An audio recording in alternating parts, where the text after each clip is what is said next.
Starting a goal without a plan is like starting a journey without a map. And if you're like many Canadians, your finances can be a concern. You want to balance your immediate needs with your goals for your future. We get that. We know you and your goals and can help you plan your journey. Your path to lifetime financial security begins with considering how to meet your needs today and in retirement, with protection from the unexpected along the way.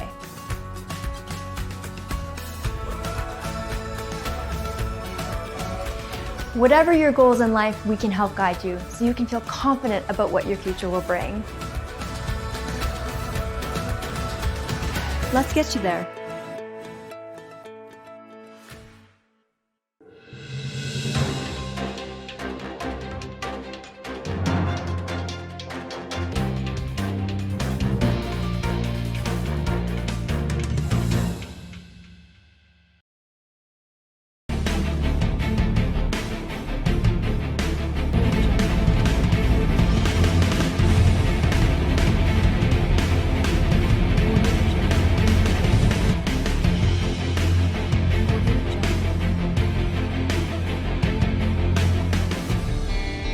Can Bangla স্টুডিওতে আমরা আমন্ত্রণ জানিয়েছি বাংলাদেশ কমিউনিটির দুজন এন্টারপ্রেনারকে যারা restaurant ব্যবসায় দীর্ঘদিন ধরে জড়িত। আমার সাথে আছেন টরন্টোর বাংলাদেশ কমিউনিটিতে একটি ব্র্যান্ড মদিনা গ্রিল, মদিনা গ্রিলের জনাব মোহাম্মদ গিয়াসউদ্দিন। আপনাকে স্বাগত আমাদের স্টুডিওতে। ধন্যবাদ। আমার সাথে আছেন আমাদের আরেকজন এন্টারপ্রেনার, যদিও ক্যানাডিয়ান ফুড বিজনেস রেস্টুরেন্ট ওনার ফ্র্যাঞ্চাইজ, জনাব ফয়েজ নূর। আপনাকে স্বাগত আমাদের আজকে ক্যান বাংলা স্টুডিওতে। আপনাকে ধন্যবাদ আমাদেরকে এই অনুষ্ঠানে আমন্ত্রণ জানানোর জন্য। দর্শক শ্রোতা, আমরা প্রথমেই যাব মদিনা গ্রিল, জনাব মোহাম্মদ গিয়াসউদ্দিন ভাই, যাকে আমরা গিয়াস ভাই নামে চিনি। উনি চট্টগ্রাম বিশ্ববিদ্যালয় অ্যালামনাইয়ের একজন প্রাক্তন স্টুডেন্ট এবং আমাদের অ্যালামনাইয়ের একজন সদস্য। সেই সুবাদে আমরা চট্টগ্রাম বিশ্ববিদ্যালয় সহ কমিউনিটির অনেকগুলো ইভেন্টে গিয়াস ভাইকে আমরা পেয়ে থাকি। মিষ্টভাষী, সদালাপী, বন্ধুবৎসল গিয়াস ভাই। আপনি 2001 সালে কানাডায় বাংলাদেশ থেকে পাড়ি জমিয়েছেন। তারপর 2015 সালে মদিনা গ্রিল অর্থাৎ এই রেস্টুরেন্টে আপনি টরন্টোর একটি ব্যস্ততম জায়গায় প্রতিষ্ঠিত করেছেন। তো এই ব্যাপারে যদি দর্শক শ্রোতাদের বলতেন, আপনার এই যে জার্নি বাংলাদেশ টু 2015 পর্যন্ত, এবং আপনি অনেক ধরনের বিজনেস অথবা অন্য কোনো প্রফেশন হয়তো থাকতে পারতো, কিন্তু আপনি রেস্টুরেন্ট বিজনেস বা এই ধরনের ব্যবসায় কীভাবে এলেন? ধন্যবাদ আপনাকে।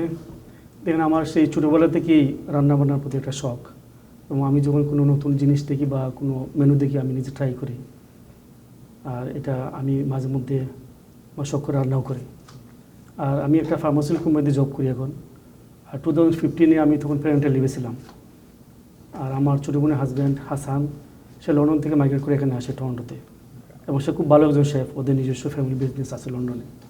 তো যেহেতু আমারও ইন্টারেস্ট, ওরও ইন্টারেস্ট, এই সুযোগে আমরা আমাদের মন্দিরে গেলে যাত্রা শুরু করি 2015-এ। ফ্যামিলি বিজনেস বলা যায়। তো 2015 থেকে এখন আজ অবধি আমরা চলতেছি এটা। আর আপনি মদিনা গ্রিল অর্থাৎ ফুড মেনু যদি আমরা বলি, অনেকটা বাংলাদেশি ইন্ডিয়ান ফুড টাইপ। জি হ্যাঁ, যদি মেনু একটু বলতেন। আমাদের ফুডটা বেসিক্যালি ধরুন একটা মিক্সড মেনু বলা যায়, বাংলাদেশি, পাকিস্তান, ইন্ডিয়ান। যেহেতু আমরা ওই আমাদের রেস্টুরেন্টের আশপাশে একটা মিক্সড কমিউনিটি বাস করে, ওইটা মাথায় রেখে আমরা এটা করছি। মানে একটা মিক্সড মেনু বলা যায়, Bangladeshi, Pakistani, Indian. Asian community যারা মানে Pakistan, Bangladesh, Indian plus others, আপনাদেরকে হালাল ফুড এরকম? হ্যাঁ, যে আমাদের হালাল মানে ট্যাগ করা থাকে যে হালাল ফুড। জি হালাল। কারণ আমরা দেখছি যে টরন্টোতে, বিশেষ করে টরন্টোতে এখন হালাল ফুডের একটা খুব ডিমান্ড। জি।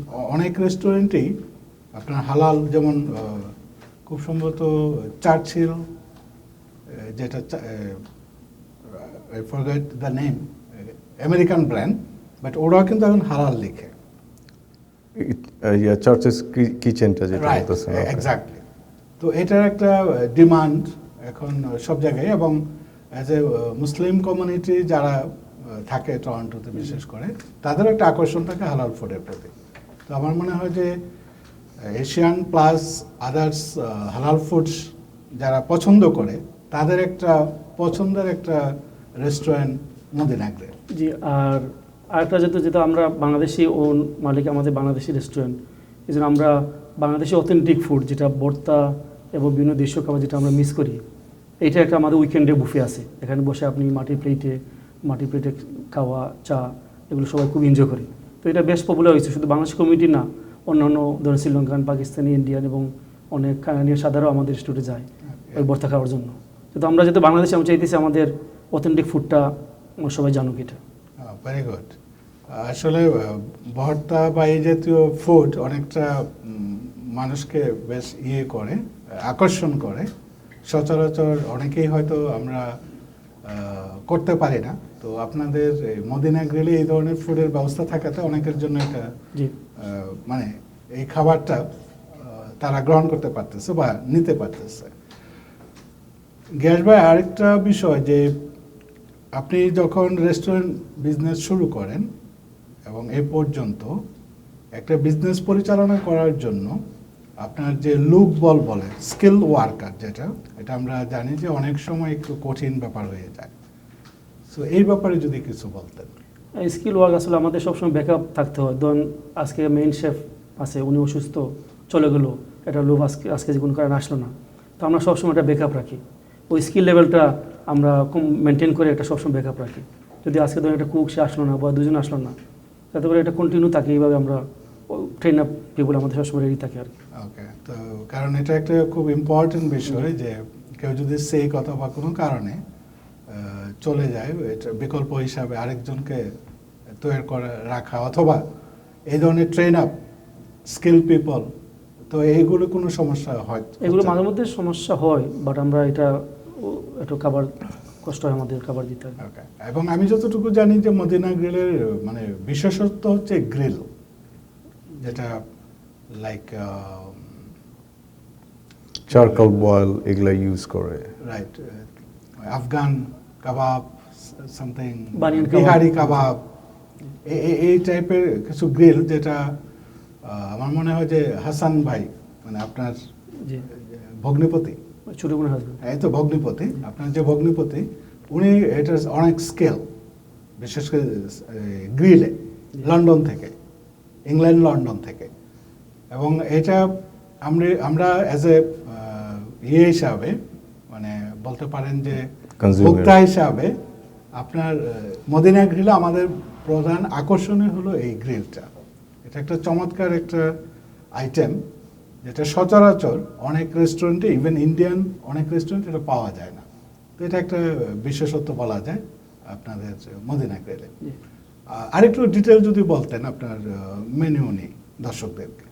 মেনু বেসিক্যালি আমাদের হলো স্পেশালিটি হলো গ্রিলের উপরে। ধরুন আমাদের অনেকগুলো গ্রিল, বিহারি কাবাব, এটা আমাদের টপ অফ দ্য তারপরে চিলি চিকেন টিক্কা, তারপরে মালাই টিক্কা, আর বিশেষ করে কিছু কারি আছে আমাদের সিগনেচার ডিশ, যেমন লন্ডনের মানে চুয়া এবং কানাডিয়ান দুইটা মিলেই যে অন্য কোনো ইন্ডিয়ান রেস্টুরেন্ট পাবেন না। আমাদের এটা তাওয়া চিকেন, তারপরে আছে আপনার বিফ কালাবুনা, যেগুলো লন্ডনের এবং কানাডিয়ার দুইটাই মিলে একটু ডিফারেন্ট ফ্লেভার। তো এগুলোর মধ্যে আমাদের মেনলি ডিশ আর কিন্তু তান্দুরি বারবিকিউ আছে। As usual, যে ইন্ডিয়ান ফুড, এগুলোর সাথে আপনাদের এই ধরনের স্পেশাল যেমন বিহারি কাবাব, চিলি চিকেন টিক্কা, তারপর কালাবুনা, তাওয়া চিকেন, এইসব আর কি। Very well. আমরা জানি যে পৃথিবী এখন একটা মহা সংকটে, বিশেষ করে কোভিড-19 গত মার্চ থেকে শুরু হওয়া এখন পর্যন্ত এটা অব্যাহত আছে। যে একটা কঠিন সময়, বিশেষ করে ডাইনিং ব্যবস্থা পুরোপুরি রেস্টুরেন্টটা বন্ধ বলা যায়, যে শুধু টেক আউট সিস্টেম চালু আছে। তো এই যে করোনার সময় আপনারা আমরা যারা কাস্টমার, এই সেবাটা আপনারা কিভাবে দিচ্ছেন বা কিভাবে এটা ম্যানেজ করতেছেন? ধন্যবাদ। দেখেন, কোভিডের প্রথম দিকে আমাদের রেস্টুরেন্টের অবস্থা, শুধু আমরা না, সবারই অবস্থা খুবই খারাপ ছিল। মানে তারপরে অনেক রেস্টুরেন্ট পার্মানেন্টলি ক্লোজ হয়ে গেছে। তারপর গভর্নমেন্টে আমাদের কিছু ফাইন্যান্সিয়াল হেল্প করছে। আর এখন করোনা আস্তে কমতেছে, আস্তে আস্তে আমরা সার্ভাইভ করতেছি। তো মূলত সব রেস্টুরেন্টই আমাদের টেক আউটের উপর নির্ভর করে জাস্ট আমরা সার্ভাইভ করতেছি। তো আমরা আশা করতেছি ধরুন করোনা গেলেও তো আগের অবস্থায় ফিরে যাবো ইনশাল্লাহ very soon. We hope so. কারণ করোনা সব বিজনেসকে একটু উল্টাপাল্টা মানে লন্ডভন্ড করে দিয়েছে আমরা জানি, বিশেষ করে রিটেল যে বিজনেসগুলো আর কি, মানে স্ট্রিটের উপরে যাদের Right. বা শপিং মলে যাদের বিজনেস, তারা টোটালি অনেকটা বলা যায় যে আউট অফ বিজনেস। এবং এই কারণে হয়তো দেখা যাবে যে সরকারের যদিও অনেক ধরনের সাপোর্ট আমরা জানি, যে গ্র্যান্ট থেকে আরম্ভ করে রেন্ট সাবসিডি সহ যে ধরনের প্রোগ্রাম ছিল, তার কারণে হয়তো অনেকেই টিকে যাবে, তারপরে হয়তো অনেকে হয়তো সার্ভাইভ করা কঠিন হয়ে পড়বে এই করোনার এই ধকল সামলানোর জন্য। তো আমরা আশা করব যে মদিনা গ্রিল একটি ঐতিহ্যবাহী বাংলাদেশি রেস্টুরেন্ট হিসাবে টরন্টোতে আরও মানে হবে, এক্সপানশন হবে, এবং যারা মদিনা গ্রিলের যারা আমাদের মতো যারা নিয়মিত খাবারের সাথে যারা যুক্ত আছেন আপনার রেস্টুরেন্টে আমরা যারা যাই, তো আমরা একটা বিষয় লক্ষ্য করেছি যে আপনার বুফে যে সিস্টেম ইনসাইড রেস্টুরেন্ট, সো এটা সম্পর্কে যদি একটু বলতেন। বুফে আসলে বেসিক্যালি আমাদের শুধু উইকেন্ডে, শনিবার এবং রোববারে। এটা মূলত ওই ভর্তা, বিভিন্ন ধরনের ভর্তা আছে এবং দেশীয় মানে একবারে পিওর খাবার। তো ওইসব লোকজন যখন যাবে তখন আনলিমিটেড আপনি ভর্তার চুজ করলেন, দেশীয় কারি খেলেন, মানে তারপর কিছু ডেজার্ট আছে। তার বসে মোটামুটি এটা আমাদের টিমটা হলো এটা, মানে বিদেশে বসে দেশীয় স্বাদ অনেকটা। বিদেশে বসে দেশ আমরা তো ভর্তাটা খুব মিস করি সবাই। তো আমিও নিজের দেশে এত ভর্তা খাইনি, কানাডা দেশে এত ভর্তা খেয়েছি। তো এটা একটা এক্সট্রা একটা যে আমাদের যারা দর্শক যারা এই অনুষ্ঠানটি এখন দেখছেন, আমরা বলতে পারি যে মদিনা গ্রিল বাংলাদেশি রেস্টুরেন্টের যে মজাদার যে খাবার আমরা মিন করি, ওই ধরনের মজাদার খাবারের জন্য একটি ব্র্যান্ডিং হলো মদিনা গ্রিল। আমরা দর্শকদেরকে অনুরোধ করব আপনারা বেশি বেশি মদিনা গ্রিলে যাবেন, এবং আমাদের গিয়াস ভাই যিনি অত্যন্ত একজন মিষ্টভাষী একজন এন্টারপ্রেনার, আমার দেখা মতে কাস্টমার সার্ভিস থেকে আরম্ভ করে আমি যতটুকু আমাদের যে অভিজ্ঞতা মদিনা গ্রিলের, এটি সুন্দর একটা কাস্টমার সার্ভিস তারা প্রোভাইড করে থাকে। তো আমরা আশা করি যে দর্শকরা আপনার এই মদিনা গ্রিলের যে ফুড এবং যে ফুড যে সাথে সাথে যেই ফুডের সাথে যে সেবাটা, অর্থাৎ এই সব মিলে মদিনা গ্রিল আরও ভালোভাবে আমাদের কমিউনিটিতে বিজনেস করবে, সেটা আমরা আশা করি। আর সবশেষে আপনার কাছে জানতে চাইবো যে মিডিয়া হিসাবে ক্যান বাংলা বা আমাদের যদি কোনো কিছু করণীয় থাকে আপনাদের বিজনেসকে প্রমোট করার জন্য, যদি কিছু বলেন। হ্যাঁ, দেখুন এখন তো সব মূলত অনলাইন মানে ডিজিটাল মার্কেটিং। আপনি ফেসবুক, ইনস্টাগ্রাম, টিভি, বিভিন্ন ধরনের মিডিয়াতে, এগুলো সোশ্যাল মিডিয়াতে বেশি ইম্পর্টেন্ট এখন। তো অবশ্যই আমরা চাইবো আপনারা আমাদেরকে হেল্প করবেন। ক্যান বাংলাতে যদি আমাদের কোনো সুযোগ থাকে দেওয়ার, আমরা অবশ্যই এটা মানে কন্টিনিউ করবো। ধন্যবাদ গিয়াস ভাই। আমরা খুব হোপফুল যে করোনার এই সময়টা অচিরেই কেটে যাবে। এই যে আমরা আশা করতেছি যে খুব শিগগিরই 100% পিপল ভ্যাকসিনেটেড হয়ে যাবে কানাডায়, হোপফুলি। এবং তারপরে হয়তো যে ডাইনিংয়ের যে স্বাদ, অর্থাৎ টেক আউট আর ডেলিভারির স্বাদ আর ডাইনিং ইনসাইড, যে আড্ডা দেওয়া, খাওয়া, গল্প করা, ইনভাইট করা, মানে আমার বন্ধুকে, আমার ফ্রেন্ডকে, ফ্যামিলিকে সোশ্যালাইজিং করা, সোশ্যাল যে ব্যাপারটা রেস্টুরেন্টে, এটা কিন্তু এখন আমরা টোটালি বঞ্চিত বলা যায়।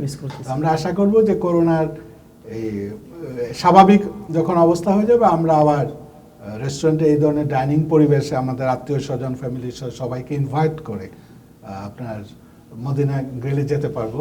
তো আপনাকে অনেক ধন্যবাদ আজকে ক্যান বাংলা স্টুডিওতে আমাদেরকে সময় দেওয়ার জন্য। আপনাকে অসংখ্য ধন্যবাদ আপনার এই সুযোগ, আমাদেরকে কিছু বলার এবং আজকে সুযোগ দেওয়ার জন্য।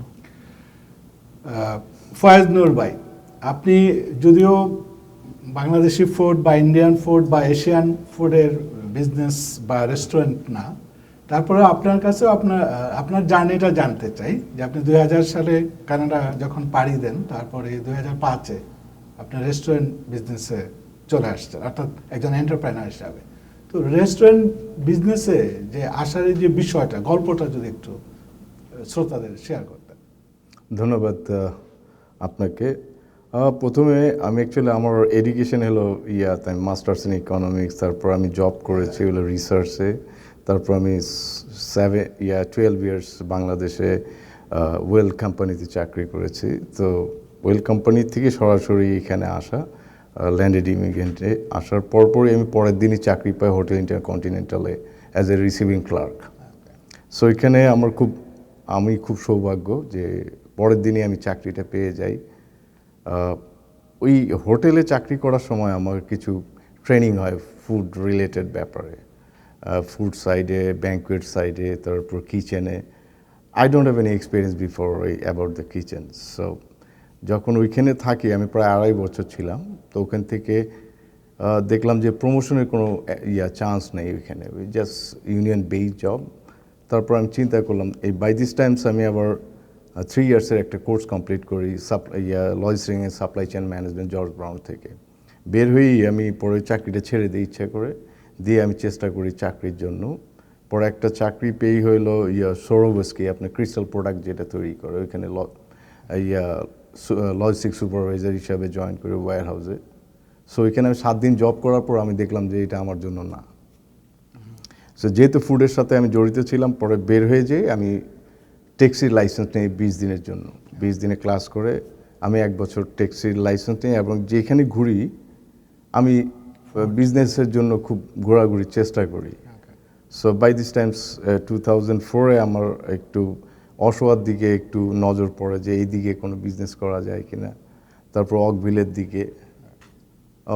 তো 2005-এ এসে আমার দেখলাম যে এক জায়গায় ট্যাক্সি চালার সময় আমি একটু রেস্ট নেওয়ার জন্য ওই উইম্পিজে ঢুকার পরে দেখি যে ভালো এনভায়রনমেন্ট, অপারেশনগুলো খুব ভালো, ম্যানেজেবল মনে হচ্ছিল যে আমার কাছে।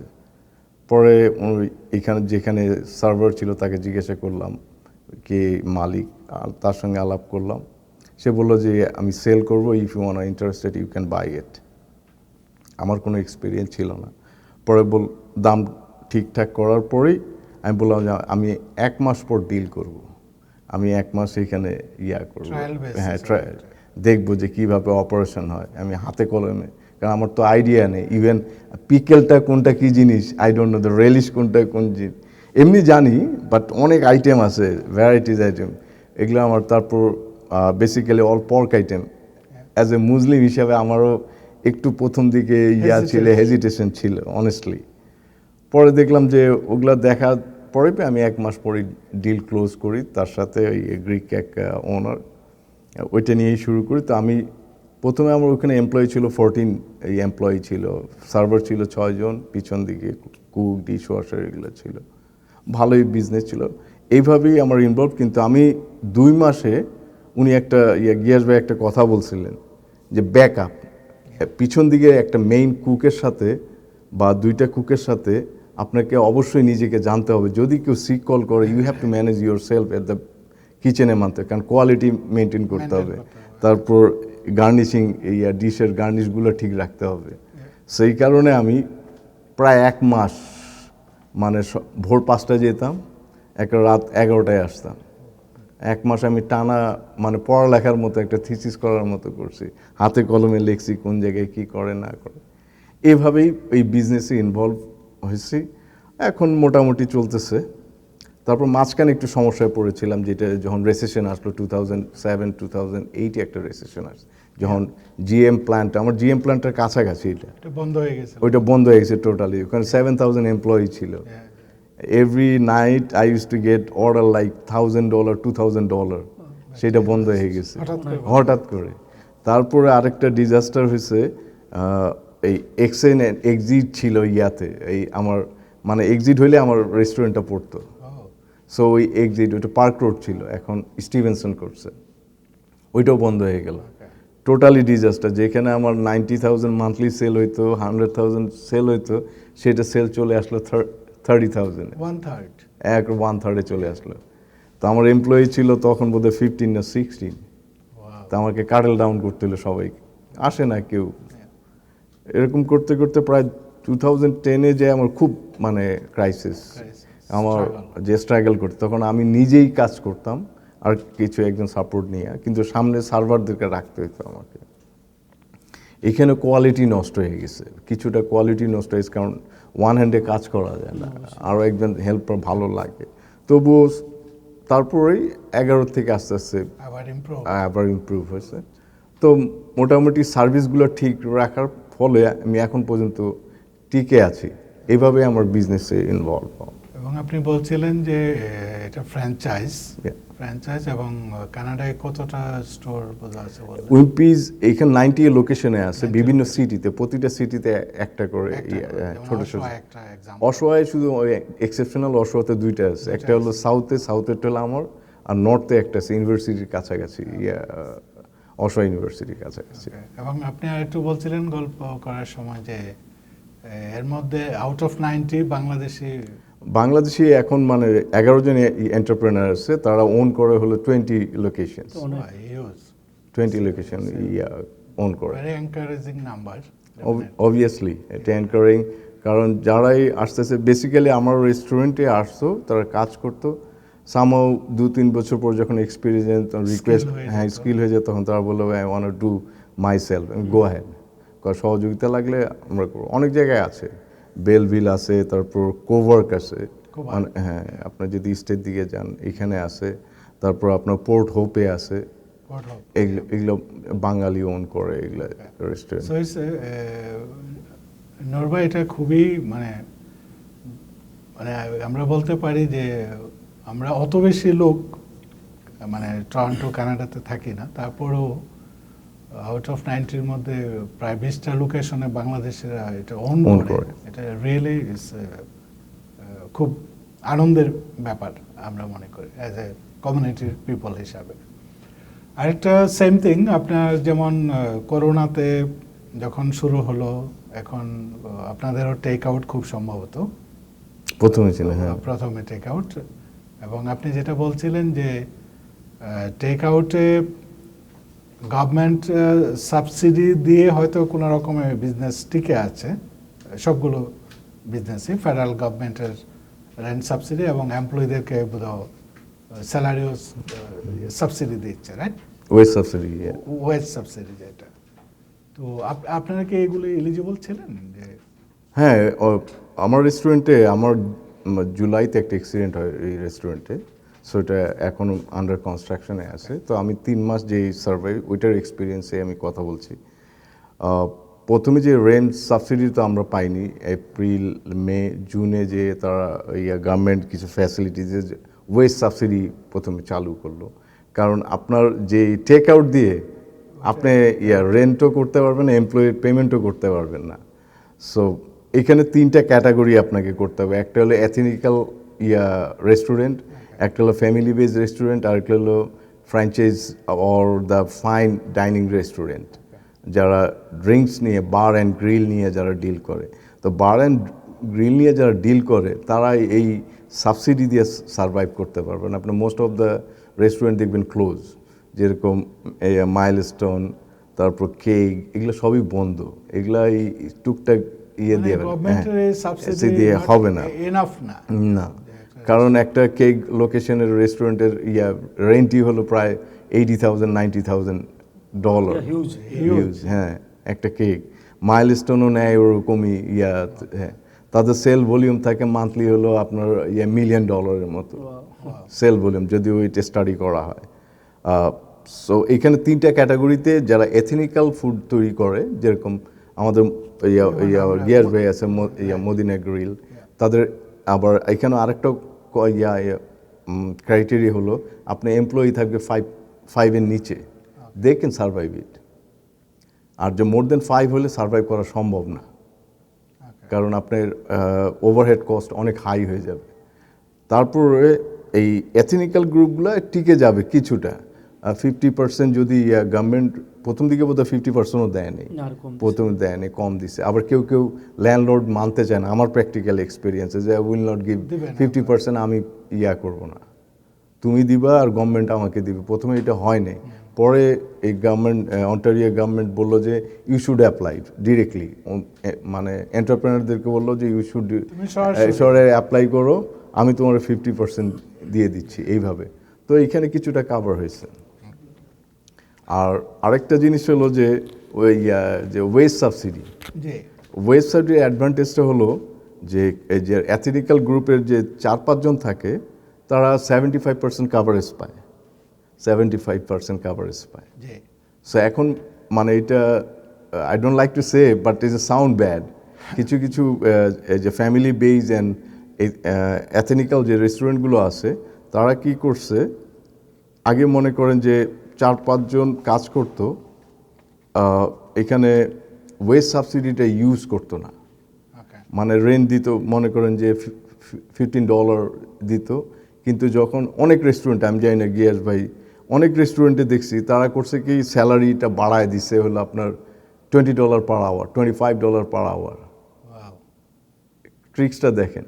এই তো অনেক। হ্যাঁ, তখন এই করে কি এসে 75%-এ গভর্নমেন্টে গেছে। আগে $15 যদি 75% ক্লেম করেন, আপনার ওই টাকাটা আসতো না। কিন্তু যখনই আপনি $25 পার আওয়ার ক্লেম করতেছেন, সো আপনার তাহলে আপনাদের মোটামুটি কাভার হয়ে আসে আপনার 75%-এ। তো মোস্ট অফ দ্য রেস্টুরেন্ট কিন্তু এইগুলাভাবে, মানে আমার রিসার্চে আমি কয়েকটা রেস্টুরেন্টে কাজ করছি এই ইয়ার মধ্যে, তাতে দেখলাম যে বড় বড় রেস্টুরেন্টগুলোতে, ছোট ছোট সিটিতে ওয়েজ সাবসিডি দেওয়ার জন্য যেটা আছে, তারপর রেন্ট সাবসিডি দিচ্ছে, ওরকম আহামরি কোনো ইনকাম আমার মনে হয় না সব রেস্টুরেন্ট করতেছে। এথনিক্যালি বলেন আর ফ্যামিলি বলেন, দে আর সার্ভাইভিং, কোন রকমের হ্যাঁ সার্ভাইভ সবাই যা করতেছে, সার্ভাইভ করতেছে। সার্ভাইভ করে। ওইটা আহামরি। একটা হলো যে গভর্নমেন্ট 40,000, 20,000 আর 40,000 দিচ্ছে, এটা দিয়ে কিছুটা সার্ভাইভ করতেছে। কিছুটা হয়তো হ্যাঁ, আবার Cash কেউ flow আর কি, আবার কিছুটা কেউ cash flow। মিসইউজও করছে, এটা আমি বলবো না। অনেকে এই 40,000, 20,000 নিয়ে অ্যাডভান্টেজও নিচ্ছে, নিয়ে দোকান বন্ধ করে দিছে। এরকম থাকতে আমার প্র্যাকটিক্যালি এক্সপিরিয়েন্সে দেখছি অনেকে বন্ধ, যাদের সেল অত ছিল না। এক্স্যাক্টলি। সো এই ক্ষেত্রে গভর্নমেন্ট চাচ্ছিল যে, আর আপনি যদি বলেন যে রেস্টুরেন্টগুলো খুলতেও পারবে না, এই কারণে এমপ্লয়ি আসতে চায় না। কারণ আপনি যদি স্যালারি তার 2,000 হয়ে যায়, তাহলে সে আর আসবে না। সে চাচ্ছে যে আমি 1,000, বিলো 1,000 নিচে আমি ইনকাম করব, এবং গভর্নমেন্ট থেকে নিব। এই জন্যই এমপ্লয়ি পাওয়া যাচ্ছিল না। এই কারণ কিছু সমস্যা হয়ে গেছে। রিয়েলি প্রবলেম ছিল। হ্যাঁ, প্রথম দিকে প্রবলেম ছিল, কিন্তু এখন মোটামুটি আমি বলবো যে এথনিক্যাল এবং ফ্যামিলি ওরিয়েন্টেড যে রেস্টুরেন্টগুলো আছে, সেগুলো সার্ভাইভ করতেছে। কিন্তু যেগুলো মোর দেন 5-10 এমপ্লয়ি দরকার, সেগুলো সার্ভাইভ করা সম্ভব না বলেই তারা বন্ধ করে দিচ্ছে। অনেকগুলো বন্ধ হয়ে যাচ্ছে। তো নূর ভাই, আমরা আমার শেষ প্রশ্ন আপনার কাছে, সেটা হবে রেস্টুরেন্ট বিজনেসে যদি কেউ আসতে চায়, নতুন যারা আমাদের কমিউনিটির, তো এই ব্যাপারে আপনার কি ধরনের পরামর্শ থাকতে পারে? মানে কেউ যদি, এটা ফ্র্যাঞ্চাইজ হোক, এথনিক হোক, ফ্যামিলি হোক, যেই টাইপের রেস্টুরেন্ট হোক, যদি নতুন অনেকেই এই বিজনেসে আসতে চায়, এই ব্যাপারে যদি আপনি কিছু বলতেন। ধন্যবাদ। প্রথমে বলবো যে এন্টারপ্রেনার হতে হলে প্রথমে, এটা বাংলাদেশ না, এটা হলো আমাদের একটা নতুন আবাসস্থল, কানাডিয়ান একটা ওয়ার্ক এথিক্স আছে। সেজন্য প্রথমেই আপনাকে জানতে হবে ওয়ার্ক এথিক্স। আপনার কোনো ব্যবসায় টাকা ইনভলভ করার আগে আপনাকে নিজে এক্সপিরিয়েন্স নিতে হবে। At least you have to work 6 to 8 months. আপনাকে কাজ করে জানতে হবে ওর হলো ওয়ার্ক এথিক্স, অ্যাডমিনিস্ট্রেশনটা কীভাবে চলতেছে, ইনভেন্টরি কীভাবে কন্ট্রোল করতেছে, তারপর ওভারহেড কীভাবে ম্যানেজ করতেছে, কারণ কোন এমপ্লয়িকে কীভাবে আপনি আওয়ার দিবেন, তারপর ইনভেন্টরি আপনি কীভাবে করবেন, কেউ ওয়েস্টেজ করতেছে কিনা, পারচেজ কোন জায়গায় সোর্স আউট করতে পারতেছেন কিনা, এগুলো আপনাকে জানতে হবে। সো আমার প্রথম উদ্দেশ্যই থাকবে যে আমি আগে জানবো, যেই কোনো ব্যবসায় যদি আমি ঢুকি, you have to get a experience first. তারপর সেকেন্ড হলো, আপনি ব্যবসায় ঢুকতে গেলে প্রথমে দেখতে হবে যে আপনার কত টাকা প্রয়োজন, কোথা থেকে আপনার টাকা নেবেন। কেউ পার্টনারশিপে করে, কেউ ব্যাংক থেকেও লোন নেয়। তো আমার এখানে রিকোয়েস্ট থাকবে, এই ব্যাংক থেকে লোন নেওয়ার আগে কিছুটা এডুকেশন নেওয়া উচিত, যে পেরোল সিস্টেমটা জানার জন্য, অ্যাকাউন্টিংটা জানার জন্য, এটা আমার মনে হয় জানা দরকার। আমার কিছু এক্সপিরিয়েন্স আমি দেখছি, বুক কিপিং শর্ট কোর্স আছে এখানে, 3 মান্থসের কোর্স আছে, ইজি কোর্স এগুলো, কিন্তু এগুলো জানা দরকার। আমি I don't like to say but it sound bad, কিছু কিছু অ্যাকাউন্টসে আমরা পয়সা সেভ করার জন্য নন রেজিস্টার্ড ইন সিআরএ আমরা নন রেজিস্টার্ড, আমরা ওই 100 টাকা দিয়ে 150 টাকা দিয়ে পেরোলটা করি, হুইচ ইজ, তারপর আপনি যদি কোনো বিপদে পড়েন দে ক্যান সাপোর্ট ইউ। সেই জন্য রেজিস্টার্ড অ্যাকাউন্টেন্ট দিয়ে কাজ করানোটা বেটার। আপনাকে 250 টাকা দিতে হবে, বাট কোনো যদি অ্যাকাউন্টিং প্রবলেমে পড়ে যান, মানে কোনো এরর অথবা হ্যাঁ হয়তো এরর হবেই, এরর হবে, এটা আপনার, হ্যাঁ এটা আপনি বলতে পারেন না। কারণ আমি এন্টারপ্রেনার, আমি এই মাসে এইচএসটি দিতে পারিনি, নেক্সট ইয়ারে আমি নেক্সট কোয়ার্টারে আমি কাভার করব, সেটা করবে অ্যাকাউন্টেন্ট। সো এখানে আমার অ্যাকাউন্টিং এটা জানতে হবে। আরেকটা জিনিস, যখন কোনো কিছু ডিল করতে যাবেন, আমার রিকোয়েস্ট থাকবে you have to take a lawyer. এই লয়ার নিলে আপনার 3,500 থেকে 4,000 টাকা যাবে, ডাজন্ট ম্যাটার, কিন্তু লয়ারকে নিলে আপনার যার সাথে আপনি লিজ করতেছেন অর পার্টনারশিপ করতেছেন, they will give a written documentation. আমার অভিজ্ঞতাতে, আমি গিয়াস ভাই বোধহয় অনেক জানেন, তো ব্যবসায়ী করেন, ওই বন্ধু বান্ধব ফ্যামিলি নিয়ে এসে একসময় গোলমাল লেগে যায়। তখন যদি আপনার এলাবোরেটলি ডিসকাশন না থাকে যে আপনার অর্গানোগ্রামে কে কত টাকা পাবে, কার কত শেয়ার, কত ইনভলভমেন্ট, সেটা লয়ার ঠিক করে, রেসপন্সিবিলিটিকে আপনার যদি লস হয়ে যায়, হু গোনা টেক ওভার, কোন পার্সেন্টেজটা লস কাভার করবে। সো লয়ার নেওয়াটা এটা বেস্ট যখন ব্যবসা শুরু করতে। আর একটা রিকোয়েস্ট থাকবে, যখন কোনো লোকেশন মানে কোনো দোকান বা স্টোর নিতে যান, এটা যদি এক্সিস্টিং কোনো রেস্টুরেন্ট থাকে, আপনাকে রেস্টুরেন্টের ভিতরের সব কিছু জানতে হবে, যেরকম ওই বিল্ডিংটা কি ডেমোলিশন ইয়ার মধ্যে পড়ে কিনা, কারণ অনেক বিল্ডিং আছে ডেমোলিশনে পড়ে, 10 বছর পর ভেঙে ফেলবে। আপনি এগ্রিমেন্ট করলেন 15 ইয়ার্স, কিন্তু দেখা গেল 10 বছর পর 5 বছর ভেঙে ফেললো, আপনাকে কোনো কম্পেনসেশন দিবে না, but already we invested $500,000। So এই জিনিসগুলো লুক আফটার করতে হবে, হ্যাঁ ভিতরে। এই জন্য মানে কোনো ব্যবসায় ঢুকতে গেলে, যেরকম একটা ব্যবসায় ঢুকতে গেলে দোকানটা থাকে ফ্রি, আপনার কিছু জাস্ট এইচভ্যাক থাকে, যে এইচভ্যাক মেনটেন্যান্স কে নিবে, টিএমআই বলে একটা কথা আছে, ট্যাক্স মেনটেন্যান্স ইন্স্যুরেন্স, এটার খরচ কত, এগুলো ডিটেলস ক্যালকুলেশন করে আমার মনে হয় মান্থলি একটা বুক কিপিং করে আপনি বুঝতে পারেন এখানে ঢুকলে কি আমি ব্যবসা করতে পারবো কিনা, এবং ছোটখাটো একটা বাজেট করতে, রাইট। আবার গিয়াস ভাই একটা কথা বললো যে তার মেনুটা করছে কিভাবে, আমি যেই এরিয়ায় ব্যবসা করব সেইটা কোন গ্রুপের লোকগুলা থাকে, কত ইনকাম গ্রুপের লোকরা থাকে, এগুলা স্ট্যাটিক্যাল অ্যানালাইসিস করা উচিত। আমি মানে বাংলাদেশ যেখানে অনেক মানুষ থাকে সেটার ব্যাপার না, এনিওয়্যার ইন কানাডা, আমি একটা বেসিক জিনিস এগুলো আপনাকে জানতে হবে। আরেকটা হলো যে ফাইন্যান্সের ব্যাপারে আপনাকে সবসময় সতর্ক থাকতে হবে। আপনি কোনো সময় যখন ব্যাংকের কাছে বা কোনো মর্টগেজ কনসালটেন্টের কাছে যাবেন, কোনো সময় আপনার বাড়ি লিন দিবেন না, কোনো প্রপার্টি লিন দিবেন না, তারা চাবে লিনটা নেওয়ার জন্য, কোনো সময় লিন দিবেন না। এটা ওই সামহাও ওরা ম্যানেজ করে, ভাই এখানে সাইন করেন, কিন্তু লয়ারকে ওই কাগজটা দিয়ে দেখাইতে হবে না লিন আছে কিনা, কারণ ছোট ছোট অক্ষরে অনেক কিছু লেখা থাকে, যখন আপনি বিপদে পড়বেন তখন দেখবেন ওই ক্লোজটা উঠাই দিবে।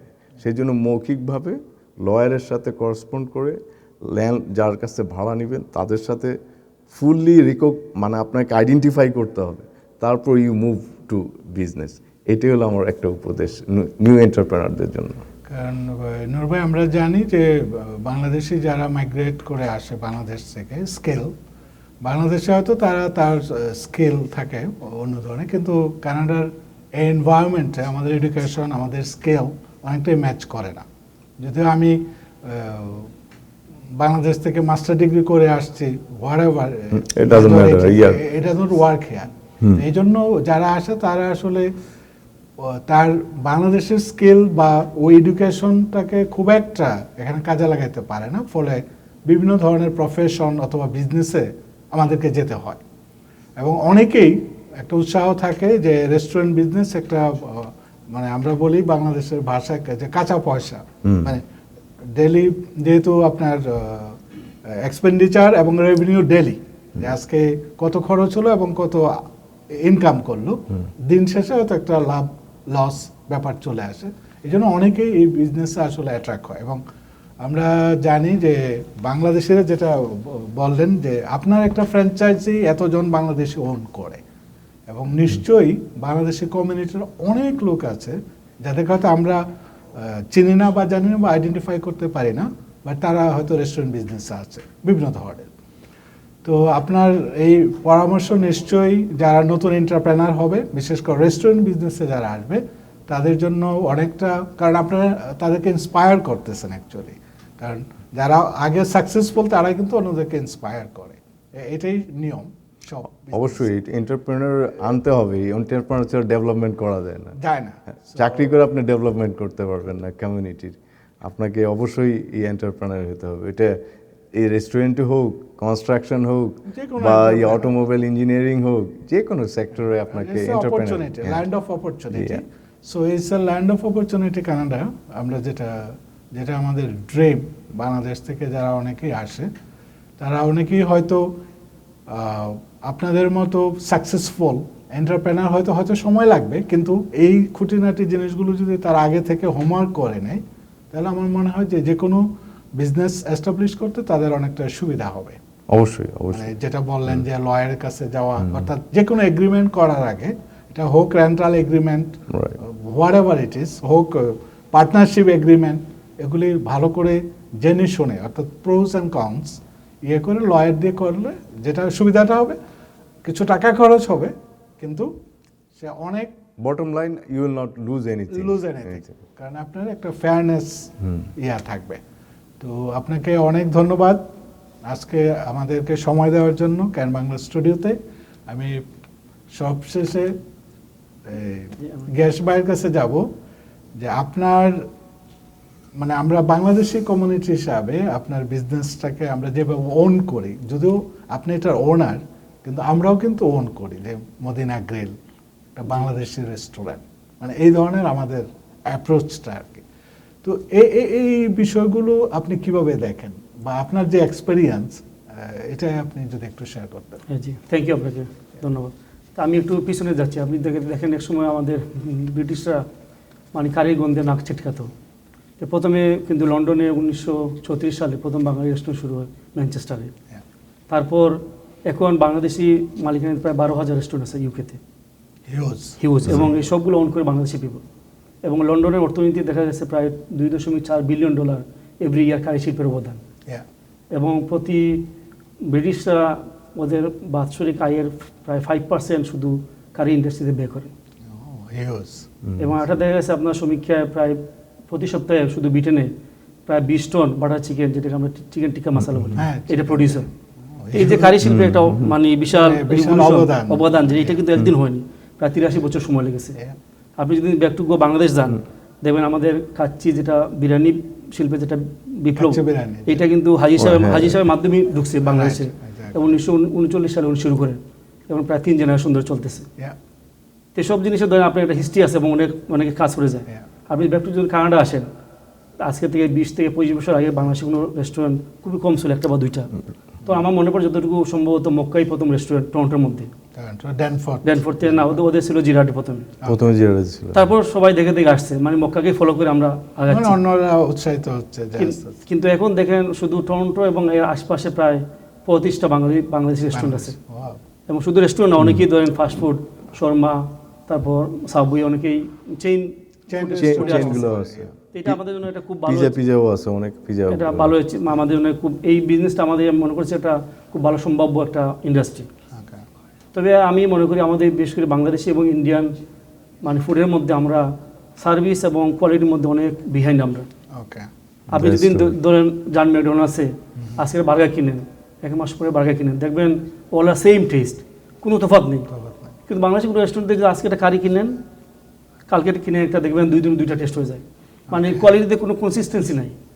এবং সার্ভিস এবং কোয়ালিটিতে কনসিস্টেন্ট না থাকলে আপনি long term you cannot survive. Gias ভাই সত্যি কথা বলছে। এবং আরেকটা জিনিস দেখেন, You are honest. ফ্রেশনেসটা আপনি যদি সবিসে যান দেখবেন হ্যাঁ। 4টার আগে একটা বানের মূল্য এটা $1, 4টা পরে এটা মূল্যহীন।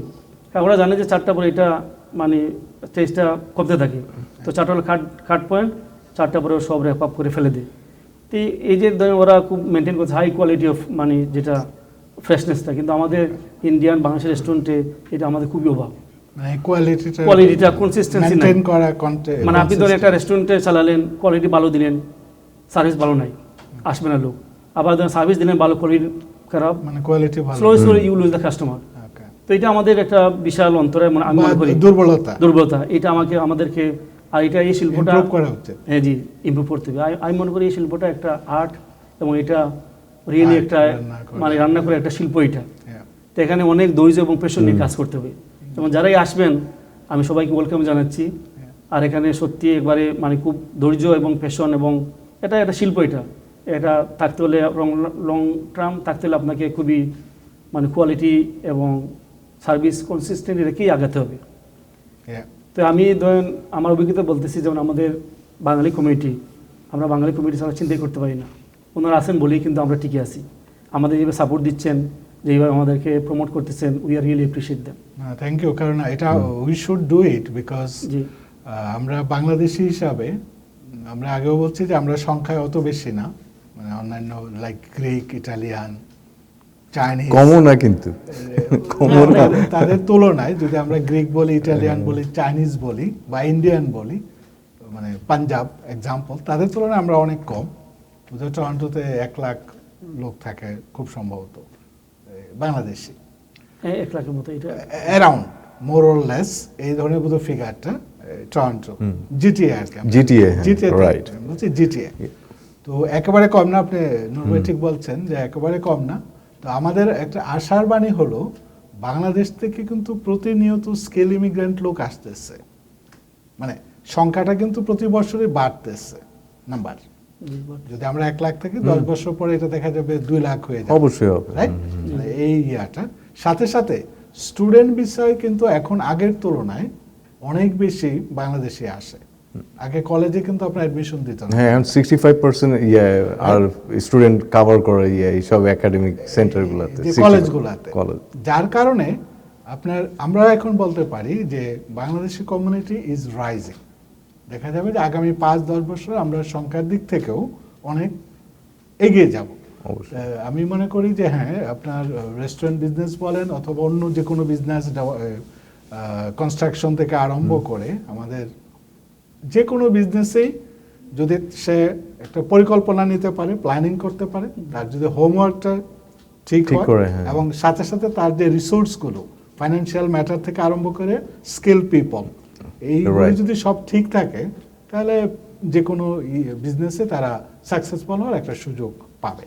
আর কানাডা, বিশেষ করে not only Canada, north America, আমরা বলতে পারি যে পরিশ্রম করলে আর কি, আমরা যদি পরিশ্রমী হই, একটা রেজাল্ট আছে।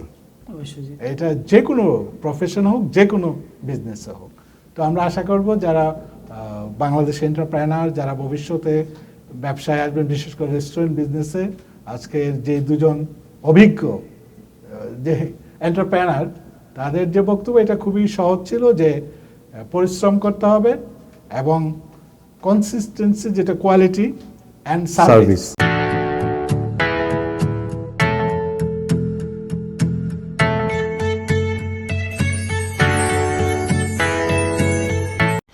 Having a goal without a plan is like starting a journey without a map. And if you're like many Canadians, your finances can be a concern. You want to balance your immediate needs with your goals for your future. We get that. We know you and your goals and can help you plan your journey. Your path to lifetime financial security begins with considering how to meet your needs today and in retirement, with protection from the unexpected along the way.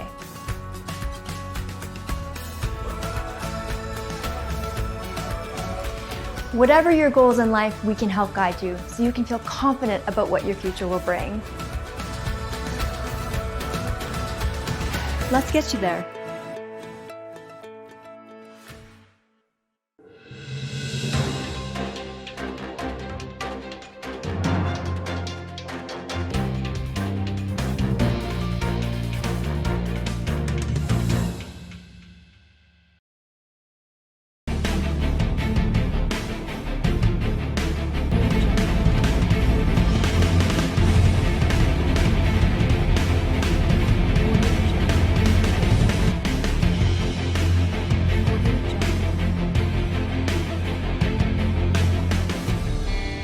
Can Bangla স্টুডিওতে আমরা আমন্ত্রণ জানিয়েছি বাংলাদেশ কমিউনিটির দুজন এন্টারপ্রেনারকে যারা restaurant ব্যবসায় দীর্ঘদিন ধরে জড়িত। আমার সাথে আছেন টরন্টোর বাংলাদেশ কমিউনিটিতে একটি ব্র্যান্ড মদিনা গ্রিল, মদিনা গ্রিলের জনাব মোহাম্মদ গিয়াসউদ্দিন। আপনাকে স্বাগত আমাদের স্টুডিওতে। ধন্যবাদ। আমার সাথে আছেন আমাদের আরেকজন এন্টারপ্রেনার, যদিও কানাডিয়ান ফুড বিজনেস রেস্টুরেন্ট ওনার ফ্র্যাঞ্চাইজ জনাব ফয়েজ নূর। আপনাকে স্বাগত আমাদের আজকে ক্যান বাংলা স্টুডিওতে। আপনাকে ধন্যবাদ আমাদেরকে এই অনুষ্ঠানে আমন্ত্রণ জানানোর জন্য। দর্শক শ্রোতা, আমরা প্রথমেই যাব মদিনা গ্রিল, জনাব মোহাম্মদ গিয়াসউদ্দিন ভাই, যাকে আমরা গিয়াস ভাই নামে চিনি। উনি চট্টগ্রাম বিশ্ববিদ্যালয় অ্যালামনাইয়ের একজন প্রাক্তন স্টুডেন্ট এবং আমাদের অ্যালামনাইয়ের একজন সদস্য। সেই সুবাদে আমরা চট্টগ্রাম বিশ্ববিদ্যালয় সহ কমিউনিটির অনেকগুলো ইভেন্টে গিয়াস ভাইকে আমরা পেয়ে থাকি। মিষ্টভাষী, সদালাপী, বন্ধুবৎসল গিয়াস ভাই। আপনি 2001 সালে কানাডায় বাংলাদেশ থেকে পাড়ি জমিয়েছেন। তারপর 2015 সালে মদিনা গ্রিল, অর্থাৎ এই রেস্টুরেন্টে আপনি টরন্টোর একটি ব্যস্ততম জায়গায় প্রতিষ্ঠিত করেছেন। তো এই ব্যাপারে যদি দর্শক শ্রোতাদের বলতেন, আপনার এই যে জার্নি বাংলাদেশ টু 2015 পর্যন্ত, এবং আপনি অনেক ধরনের বিজনেস অথবা অন্য কোনো প্রফেশন হয়তো থাকতে পারতো, কিন্তু আপনি রেস্টুরেন্ট বিজনেস বা এই ধরনের ব্যবসায় কীভাবে এলেন? ধন্যবাদ আপনাকে। দেখেন, আমার সেই ছোটোবেলা থেকেই রান্নাবান্নার প্রতি একটা শখ, এবং আমি যখন কোনো নতুন জিনিস দেখি বা কোনো মেনু দেখি আমি নিজে ট্রাই করি, আর এটা আমি মাঝে মধ্যে আমার শখ করে রান্নাও করি। আর আমি একটা ফার্মাসিউটিক্যাল কোম্পানিতে জব করি এখন। আর 2015-এ আমি তখন প্যারেন্টাল লিভে ছিলাম। আর আমার ছোটো বোনের হাজব্যান্ড হাসান, সে লন্ডন থেকে মাইগ্রেট করে এখানে আসে টরন্টোতে, এবং সে খুব ভালো একজন শেফ। ওদের নিজস্ব ফ্যামিলি বিজনেস আছে লন্ডনে। তো যেহেতু আমারও ইন্টারেস্ট, ওরও ইন্টারেস্ট, এই সুযোগে আমরা আমাদের মধ্যে গেলে যাত্রা শুরু করি 2015-এ। ফ্যামিলি বিজনেস বলা যায়। তো 2015 থেকে এখন আজ অবধি আমরা চলতেছি এটা। আর আপনি মদিনা গ্রিল, অর্থাৎ ফুড মেনু যদি আমরা বলি, অনেকটা বাংলাদেশি ইন্ডিয়ান ফুড টাইপ। জি হ্যাঁ, যদি মেনু একটু বলতেন। আমাদের ফুডটা বেসিক্যালি ধরুন একটা মিক্সড মেনু বলা যায়, বাংলাদেশি, পাকিস্তান, ইন্ডিয়ান। যেহেতু আমরা ওই আমাদের রেস্টুরেন্টের আশপাশে একটা মিক্সড কমিউনিটি বাস করে, ওইটা মাথায় রেখে আমরা এটা করছি। মানে একটা মিক্সড মেনু বলা যায়, Bangladeshi, Pakistani, Indian. Asian community যারা, মানে Pakistan, Bangladesh, Indian plus others, আপনাদেরকে হালাল ফুড এরকম? হ্যাঁ, যে আমাদের হালাল মানে ট্যাগ করা থাকে যে হালাল ফুড। জি হালাল। কারণ আমরা দেখছি যে টরন্টোতে, বিশেষ করে টরন্টোতে এখন হালাল ফুডের একটা খুব ডিমান্ড। অনেক রেস্টুরেন্টেই আপনার হালাল, যেমন খুব সম্ভবত চার্চিল, যেটা forget the name, American brand, but ওরাও কিন্তু এখন হালাল লিখে। চার্চেস কিচেনটা যেটা বলতেছেন, এক্স্যাক্টলি। তো এটার একটা ডিমান্ড এখন সব জায়গায়, এবং অ্যাজ এ মুসলিম কমিউনিটি যারা থাকে টরন্টোতে বিশেষ করে, তাদের একটা আকর্ষণ থাকে হালাল ফুডের প্রতি। তো আমার মনে হয় যে এশিয়ান প্লাস আদার্স হালাল ফুডস যারা পছন্দ করে, তাদের একটা পছন্দের একটা রেস্টুরেন্ট মদিনা গ্রিল। জি, আর আরেকটা যেটা আমরা বাংলাদেশি ওন মালিক, আমাদের বাংলাদেশি রেস্টুরেন্ট, এই জন্য আমরা বাংলাদেশি অথেন্টিক ফুড, যেটা ভর্তা এবং বিভিন্ন দেশীয় খাবার যেটা আমরা মিস করি, এইটা একটা আমাদের উইকেন্ডে বুফে আছে। এখানে বসে আপনি মাটির প্লেটে খাওয়া, চা, এগুলো সবাই খুব এনজয় করি। তো এটা বেশ পপুলার হয়েছে, শুধু বাংলাদেশ কমিউনিটি না, অন্যান্য ধরুন শ্রীলঙ্কান, পাকিস্তানি, ইন্ডিয়ান এবং অনেক কানাডিয়ান সাদারাও আমাদের রেস্টুরেন্টে যায় ওই ভর্তা খাওয়ার জন্য। কিন্তু আমরা যেহেতু বাংলাদেশে, আমি চাইতেছি আমাদের অথেন্টিক ফুডটা সবাই জানুক। এটা ভেরি গুড। আসলে ভর্তা বা এই জাতীয় ফুড অনেকটা মানুষকে বেশ আকর্ষণ করে। সচরাচর অনেকেই হয়তো আমরা করতে পারি না। তো আপনাদের এই মদিনা গ্রিলে এই ধরনের ফুডের ব্যবস্থা থাকাতে অনেকের জন্য এটা জি মানে এই খাবারটা তারা গ্রহণ করতে পারতেছে বা নিতে পারতেছে। গ্যাস ভাই, আরেকটা বিষয় যে আপনি যখন রেস্টুরেন্ট বিজনেস শুরু করেন এবং এ পর্যন্ত একটা বিজনেস পরিচালনা করার জন্য আপনার যে লোক বল বলে স্কিল ওয়ার্কার, যেটা এটা আমরা জানি যে অনেক সময় একটু কঠিন ব্যাপার হয়ে যায়। সো এই ব্যাপারে যদি কিছু বলতেন। স্কিল ওয়ার্ক আসলে আমাদের সবসময় ব্যাকআপ থাকতে হয়। ধরুন আজকে মেইন শেফ আছে, উনি অসুস্থ চলে গেলো, এটা লোভ আজকে যে কোনো কারণে আসলো না, তো আমরা সবসময় একটা ব্যাকআপ রাখি। ওই স্কিল লেভেলটা আমরা মেনটেন করে একটা সবসময় ব্যাকআপ রাখি। যদি আজকে ধরুন একটা কুক সে আসলো না বা দুজন আসলো না, যাতে করে এটা কন্টিনিউ থাকে, এইভাবে আমরা ট্রেন আপ পিপুল আমাদের সবসময় রেডি থাকে আর কি। ওকে, তো কারণ এটা একটা খুব ইম্পর্টেন্ট বিষয় যে কেউ যদি সেই কথা বা কোনো কারণে চলে যায়, এটা বিকল্প হিসাবে আরেকজনকে তৈরি করে রাখা, অথবা এই ধরনের ট্রেন আপ স্কিল পিপল, তো এইগুলো কোনো সমস্যা হয়? এগুলো মাঝে মধ্যে সমস্যা হয়, বাট আমরা এটা একটু খাবার কষ্ট হয় আমাদের খাবার দিতে আর কি। ওকে, এবং আমি যতটুকু জানি যে মদিনা গ্রিলের মানে বিশেষত্ব হচ্ছে গ্রিল, যেটা লাইক চারকোল বয়েল এগুলা ইউজ করে। রাইট, আফগান কাবাব, সামথিং বানিয়ান কাবাব। বিহারি কাবাব, এই টাইপের কিছু গ্রিল, যেটা আমার মনে হয় যে হাসান ভাই, মানে আপনার জি ভগ্নিপতি, ছোটো কোনো হাজবেন্ড। এই তো ভগ্নিপতি, আপনার যে ভগ্নিপতি, উনি এটা অনেক স্কেল, বিশেষ করে গ্রিলে, লন্ডন থেকে, ইংল্যান্ড লন্ডন থেকে। এবং এটা আমরা অ্যাজ এ হিসাবে, মানে বলতে পারেন যে Consumer. ভোক্তা হিসাবে, আপনার মদিনা গ্রিলে আমাদের প্রধান আকর্ষণই হলো এই গ্রিলটা। এটা একটা চমৎকার একটা আইটেম, যেটা সচরাচর অনেক রেস্টুরেন্টে, ইভেন ইন্ডিয়ান অনেক রেস্টুরেন্টে এটা পাওয়া যায় না। তো এটা একটা বিশেষত্ব বলা যায় আপনাদের মদিনা গ্রিলে। আরেকটু ডিটেল যদি বলতেন আপনার মেনু নিয়ে দর্শকদেরকে। মেনু বেসিক্যালি আমাদের হলো স্পেশালিটি হলো গ্রিলের উপরে। ধরুন আমাদের অনেকগুলো গ্রিল, বিহারি কাবাব, এটা আমাদের টপ অফ দ্য তারপরে চিলি চিকেন টিক্কা, তারপরে মালাই টিক্কা, আর বিশেষ করে কিছু কারি আছে আমাদের সিগনেচার ডিশ, যেমন লন্ডনের মানে চুয়া এবং কানাডিয়ান দুইটা মিলেই, তো অন্য কোনো ইন্ডিয়ান রেস্টুরেন্ট পাবেন না। তো আমাদের এটা তাওয়া চিকেন, তারপরে আছে আপনার বিফ কালাবুনা, যেগুলো লন্ডনের এবং কানাডিয়া দুইটাই মিলে একটু ডিফারেন্ট ফ্লেভার। এগুলো মধ্যে আমাদের মেনলি ডিশ আর কিন্তু তান্দুরি বারবিকিউ আছে, As usual, যে ইন্ডিয়ান ফুড, এগুলোর সাথে আপনাদের এই ধরনের স্পেশাল যেমন বিহারি কাবাব, চিলি চিকেন টিক্কা, তারপর কালাবুনা, তাওয়া চিকেন, এইসব আর কি। Very well. আমরা জানি যে পৃথিবী এখন একটা মহা সংকটে, বিশেষ করে কোভিড-19 গত মার্চ থেকে শুরু হওয়া এখন পর্যন্ত এটা অব্যাহত আছে। যে একটা কঠিন সময়, বিশেষ করে ডাইনিং ব্যবস্থা পুরোপুরি রেস্টুরেন্টটা বন্ধ, বলা যায় যে শুধু টেক আউট সিস্টেম চালু আছে।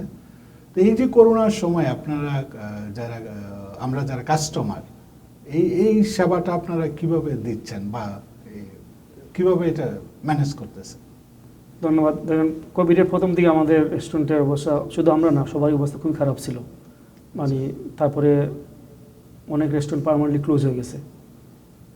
তারপর গভর্নমেন্টে আমাদের কিছু ফাইন্যান্সিয়াল হেল্প করছে, আর এখন করোনা আস্তে কমতেছে, আস্তে আস্তে আমরা সার্ভাইভ করতেছি। তো মূলত সব রেস্টুরেন্টই আমাদের টেক আউটের উপর নির্ভর করে জাস্ট আমরা সার্ভাইভ করতেছি। তো আমরা আশা করতেছি ধরুন করোনা গেলেও তো আগের অবস্থায় ফিরে যাবো ইনশাআল্লাহ। We hope so. কারণ করোনা সব বিজনেসকে একটু উল্টাপাল্টা মানে লন্ডভন্ড করে দিয়েছে, আমরা জানি। বিশেষ করে রিটেল যে বিজনেসগুলো আর কি, মানে স্ট্রিটের উপরে যাদের বা শপিং মলে যাদের বিজনেস, তারা টোটালি অনেকটা বলা যায় যে আউট অফ বিজনেস। এবং এই কারণে হয়তো দেখা যাবে যে সরকারের যদিও অনেক ধরনের সাপোর্ট আমরা জানি, যে গ্র্যান্ট থেকে আরম্ভ করে রেন্ট সাবসিডি সহ যে ধরনের প্রোগ্রাম ছিল, তার কারণে হয়তো অনেকেই টিকে যাবে, তারপরে হয়তো অনেকে হয়তো সার্ভাইভ করা কঠিন হয়ে পড়বে এই করোনার এই ধকল সামলানোর জন্য।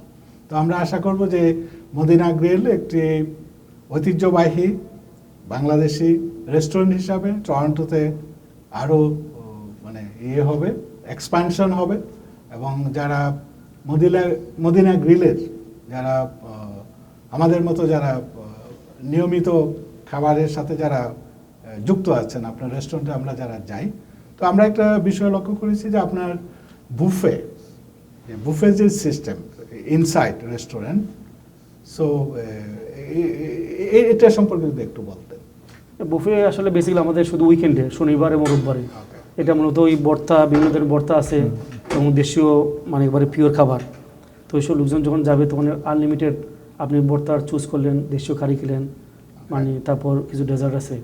তার বসে মোটামুটি এটা আমাদের টিমটা হলো এটা মানে বিদেশে বসে দেশীয় স্বাদ অনেকটা। বিদেশে বসে দেশ আমরা তো ভর্তাটা খুব মিস করি সবাই। তো আমিও নিজের দেশে এত ভর্তা খাইনি, কানাডা দেশে এত ভর্তা খেয়েছি। তো এটা একটা এক্সট্রা একটা ইয়ে যে আমাদের যারা দর্শক যারা এই অনুষ্ঠানটি এখন দেখছেন, আমরা বলতে পারি যে মদিনা গ্রিল বাংলাদেশি রেস্টুরেন্টের যে মজাদার যে খাবার আমরা মিন করি, ওই ধরনের মজাদার খাবারের জন্য একটি ব্র্যান্ডিং হলো মদিনা গ্রিল। আমরা দর্শকদেরকে অনুরোধ করব আপনারা বেশি বেশি মদিনা গ্রিলে যাবেন, এবং আমাদের গিয়াস ভাই যিনি অত্যন্ত একজন মিষ্টভাষী একজন এন্টারপ্রেনার, আমার দেখা মতে কাস্টমার সার্ভিস থেকে আরম্ভ করে আমি যতটুকু আমাদের যে অভিজ্ঞতা মদিনা গ্রিলের, এটি সুন্দর একটা কাস্টমার সার্ভিস তারা প্রোভাইড করে থাকে। তো আমরা আশা করি যে দর্শকরা আপনার এই মদিনা গ্রিলের যে ফুড এবং যে ফুড যে সাথে সাথে যেই ফুডের সাথে যে সেবাটা, অর্থাৎ এই সব মিলে মদিনা গ্রিল আরও ভালোভাবে আমাদের কমিউনিটিতে বিজনেস করবে, সেটা আমরা আশা করি।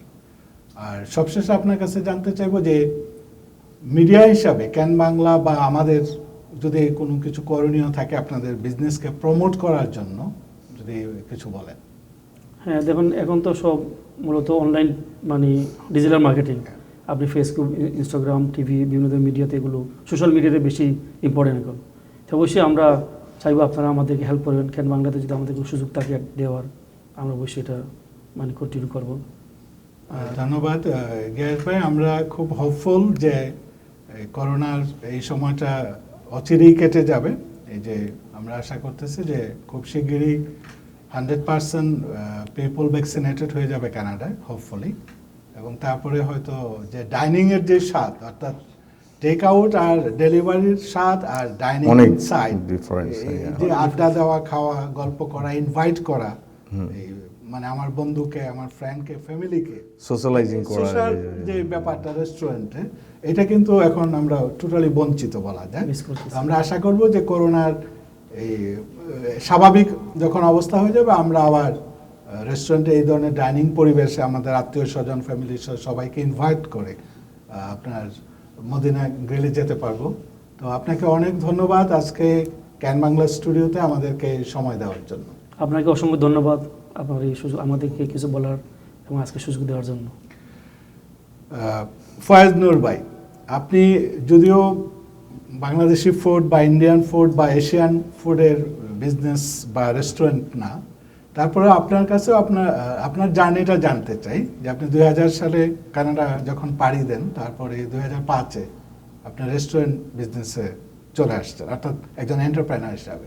তো রেস্টুরেন্ট বিজনেসে যে আসার যে বিষয়টা, গল্পটা যদি একটু শ্রোতাদের শেয়ার করতেন। ধন্যবাদ আপনাকে।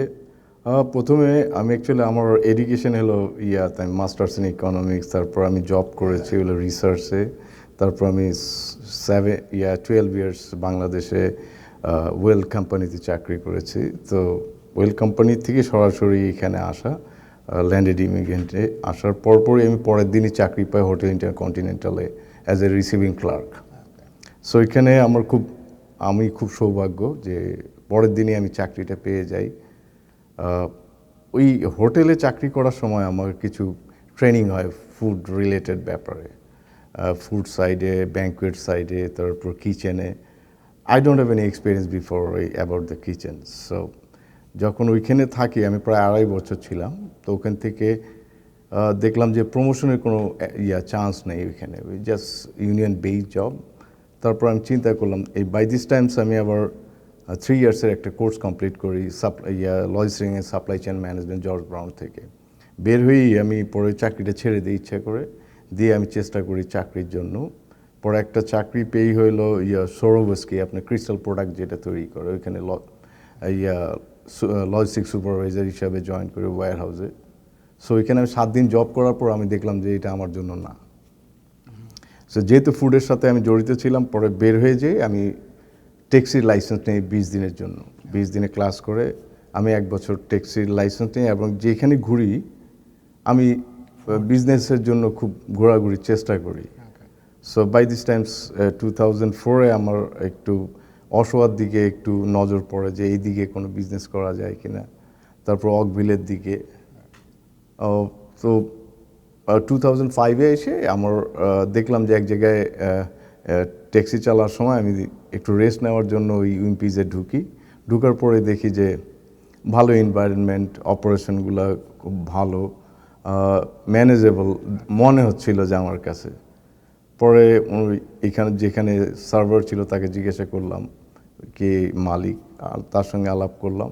সে বললো যে আমি সেল করবো, if you want interested you can buy it. আমার কোনো এক্সপিরিয়েন্স ছিল না।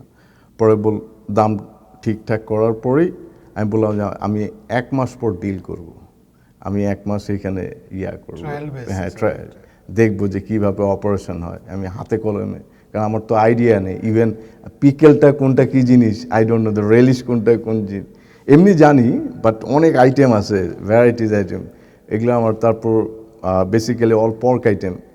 অ্যাজ এ মুসলিম হিসাবে আমারও একটু প্রথম দিকে হেজিটেশন ছিল অনেস্টলি। পরে দেখলাম যে ওগুলা দেখার পরে আমি 1 মাস পরে ডিল ক্লোজ করি তার সাথে, ওই গ্রিক এক ওনার, ওইটা নিয়েই শুরু করি। তো আমি প্রথমে আমার ওখানে এমপ্লয়ি ছিল 14 এমপ্লয়ি ছিল, সার্ভার ছিল 6 জন, পিছন দিকে কুক, ডিশ ওয়াশার এগুলো ছিল, ভালোই বিজনেস ছিল।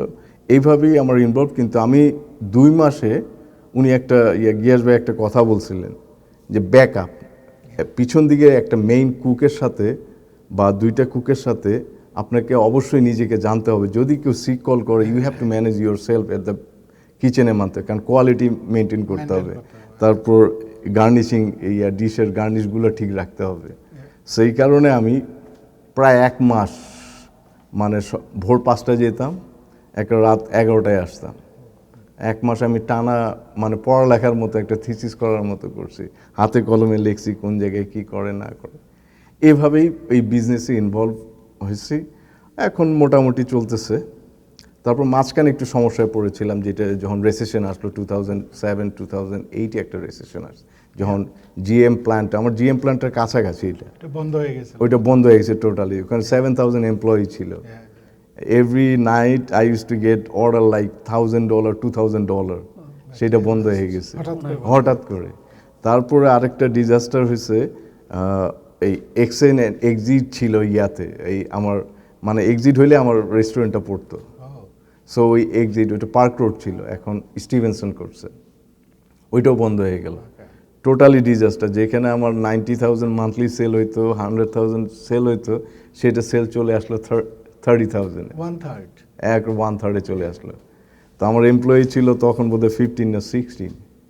তো আমাকে কাটেল ডাউন করতে হলো, সবাই আসে না কেউ। এরকম করতে করতে প্রায় 2010-এ যে আমার খুব মানে ক্রাইসিস, আমার যে স্ট্রাগল করতে, তখন আমি নিজেই কাজ করতাম আর কিছু একজন সাপোর্ট নিয়ে, কিন্তু সামনে সার্ভারদেরকে রাখতে হতো আমাকে। এখানে কোয়ালিটি নষ্ট হয়ে গেছে, কিছুটা কোয়ালিটি নষ্ট হয়েছে, কারণ ওয়ান হ্যান্ডে কাজ করা যায় না, আরও একজন হেল্পার ভালো লাগে। তবুও তারপরেই 11 থেকে আস্তে আস্তে আবার ইমপ্রুভ হয়েছে। তো মোটামুটি সার্ভিসগুলো ঠিক রাখার ফলে আমি এখন পর্যন্ত টিকে আছি। এইভাবে আমার বিজনেসে ইনভলভ। এবং আপনি বলছিলেন যে এটা ফ্র্যাঞ্চাইজ এবং কানাডায় কতটা স্টোর আছে বললেন? উইম্পিজ এইখানে 90 লোকেশনে আছে, বিভিন্ন সিটিতে, প্রতিটা সিটিতে একটা করে ছোট ছোট। অসহায় শুধু এক্সেপশনাল অসহায়তে 2টা আছে, একটা হলো সাউথেরটা হলো আমার, আর নর্থে একটা আছে ইউনিভার্সিটির কাছাকাছি, অসহায় ইউনিভার্সিটির কাছাকাছি। এবং আপনি আরেকটু বলছিলেন গল্প করার সময় যে এর মধ্যে আউট অফ 90 বাংলাদেশি বাংলাদেশে এখন মানে 11 জন এন্টারপ্রেনার আছে, তারা ওন করে হলো 20 লোকেশন, Huge. 20 লোকেশন ওন করে। Very encouraging number. অবভিয়াসলি এটা এনকারেজিং, কারণ যারাই আসতেছে বেসিক্যালি আমার রেস্টুরেন্টে আসতো, তারা কাজ করতো, সামহাও 2-3 বছর পর যখন এক্সপিরিয়েন্স রিকোয়েস্ট হ্যাঁ স্কিল হয়ে যায়, তখন তারা বললো I want to do my self, go had, সহযোগিতা লাগলে আমরা করবো। অনেক জায়গায় আছে, বেলভিল আছে, তারপর কোভার্ক আছে, হ্যাঁ আপনার যদি স্টেট দিকে যান এখানে আছে, তারপর আপনার পোর্ট হোপে আছে, এগুলো বাঙালি ওন করে এগুলো রেস্টুরেন্ট। সো ইটস নরবা, এটা খুবই মানে মানে আমরা বলতে পারি যে আমরা অত বেশি লোক মানে টরন্টো কানাডাতে থাকি না, তারপরেও আউট অফ 90-র মধ্যে প্রায় 20টা লোকেশনে বাংলাদেশিরা এটা ওন করে। এটা রিয়েলি ইজ খুব আনন্দের ব্যাপার আমরা মনে করি অ্যাজ এ কমিউনিটির পিপল হিসাবে। আরেকটা সেম থিং, আপনার যেমন করোনাতে যখন শুরু হলো, এখন আপনাদেরও টেক আউট খুব সম্ভবত প্রথমে ছিল, হ্যাঁ প্রথমে টেক আউট, এবং আপনি যেটা বলছিলেন যে টেক আউটে গভর্নমেন্ট সাবসিডি দিয়ে হয়তো কোনো রকমের বিজনেস টিকে আছে, সবগুলো বিজনেসই ফেডারেল গভর্নমেন্টের রেন্ট সাবসিডি এবং এমপ্লয়ীদেরকে বোধহয় স্যালারিও সাবসিডি দিচ্ছে, right? Wage subsidy, wage subsidy যেটা। তো আপনারা কি এগুলো এলিজিবল ছিলেন? যে হ্যাঁ, আমার রেস্টুরেন্টে আমার জুলাইতে একটা অ্যাক্সিডেন্ট হয় এই রেস্টুরেন্টে, সো এটা এখন আন্ডার কনস্ট্রাকশনে আছে। তো আমি 3 মাস যে সার্ভাইভ ওইটার এক্সপিরিয়েন্সে আমি কথা বলছি।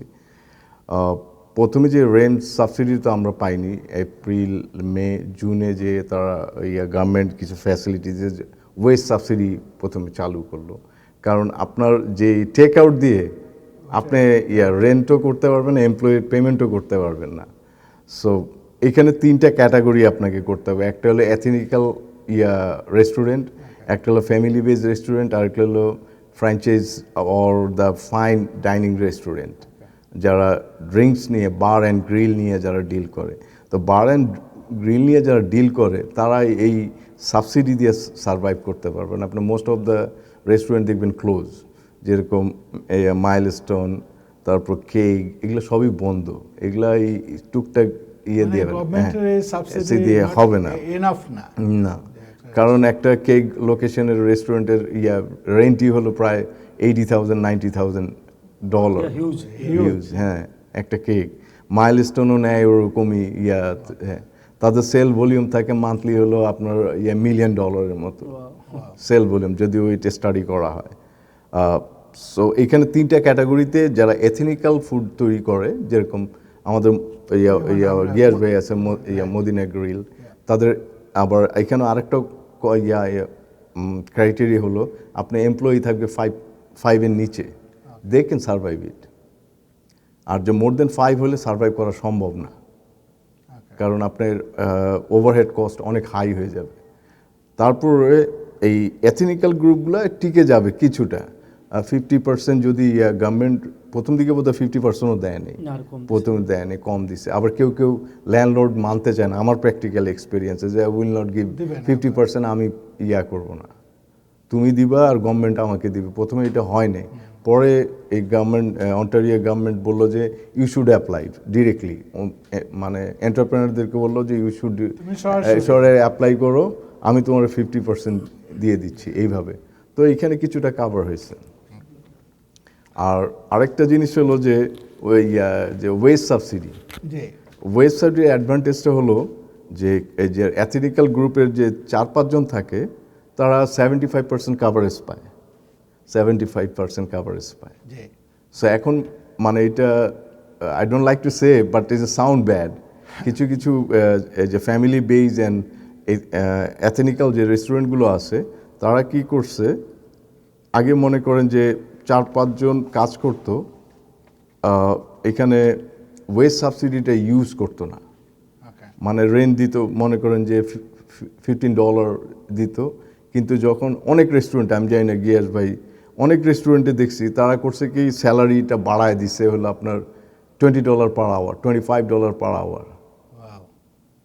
ট্রিক্সটা দেখেন, তো অনেক। হ্যাঁ, তখন এই করে কি সে 75% গভর্নমেন্টে গেছে। আগে $15 যদি 75% ক্লেম করেন আপনার ওই টাকাটা আসতো না, কিন্তু যখনই আপনি $25 পার আওয়ার ক্লেম করতেছেন, সো আপনার তাহলে আপনাদের মোটামুটি কাভার হয়ে আসে আপনার 75%। তো মোস্ট অফ দ্য রেস্টুরেন্ট কিন্তু এগুলা ভাবে মানে আমার রিসার্চে আমি কয়েকটা রেস্টুরেন্টে কাজ করছি এই ইয়ার মধ্যে, তাতে দেখলাম যে বড় বড় রেস্টুরেন্টগুলোতে ছোট ছোট সিটিতে ওয়েজ সাবসিডি দেওয়ার জন্য যেটা আছে, তারপর রেন্ট সাবসিডি দিচ্ছে, ওরকম আহামরি কোনো ইনকাম আমার মনে হয় না সব রেস্টুরেন্ট করতেছে। এথনিক্যালি বলেন আর ফ্যামিলি বলেন, দে আর সার্ভাইভিং, কোনো রকমের হ্যাঁ সার্ভাইভ সবাই যা করতেছে, সার্ভাইভ করতেছে। সার্ভাইভ করে ওটা আহামরি। একটা হলো যে গভর্নমেন্ট 40,000, 20,000 আর 40,000 দিচ্ছে, এটা দিয়ে কিছুটা সার্ভাইভ করতেছে।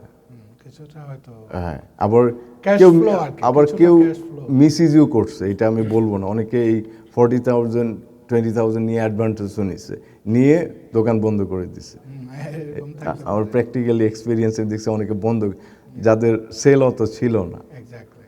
সো এই ক্ষেত্রে গভর্নমেন্ট চাচ্ছিল যে, আর আপনি যদি বলেন যে রেস্টুরেন্টগুলো খুলতেও পারবে না এই কারণে এমপ্লয়ি আসতে চায় না, কারণ আপনি যদি স্যালারি তার 2,000 হয়ে যায় তাহলে সে আর আসবে না। সে চাচ্ছে যে আমি 1,000 বিলো 1,000 নিচে আমি ইনকাম করব এবং গভর্নমেন্ট থেকে নিব। এই জন্যই এমপ্লয়ি পাওয়া যাচ্ছিল না। এই কারণ কিছু সমস্যা হয়ে গেছে। রিয়েলি প্রবলেম ছিল। হ্যাঁ, প্রথম দিকে প্রবলেম ছিল, কিন্তু এখন মোটামুটি আমি বলবো যে এথনিক্যাল এবং ফ্যামিলি ওরিয়েন্টেড যে রেস্টুরেন্টগুলো আছে সেগুলো সার্ভাইভ করতেছে, কিন্তু যেগুলো মোর দেন 5-10 এমপ্লয়ি দরকার সেগুলো সার্ভাইভ করা সম্ভব না বলেই তারা বন্ধ করে দিচ্ছে। অনেকগুলো বন্ধ হয়ে যাচ্ছে। তো নূর ভাই, আমরা আমার শেষ প্রশ্ন আপনার কাছে, সেটা হবে রেস্টুরেন্ট বিজনেসে যদি কেউ আসতে চায় নতুন, যারা আমাদের কমিউনিটির, তো এই ব্যাপারে আপনার কি ধরনের পরামর্শ থাকতে পারে? মানে কেউ যদি এটা ফ্র্যাঞ্চাইজ হোক, এথনিক হোক, ফ্যামিলি হোক, যেই টাইপের রেস্টুরেন্ট হোক, যদি নতুন অনেকেই এই বিজনেসে আসতে চায়, এই ব্যাপারে যদি আপনি কিছু বলতেন। ধন্যবাদ।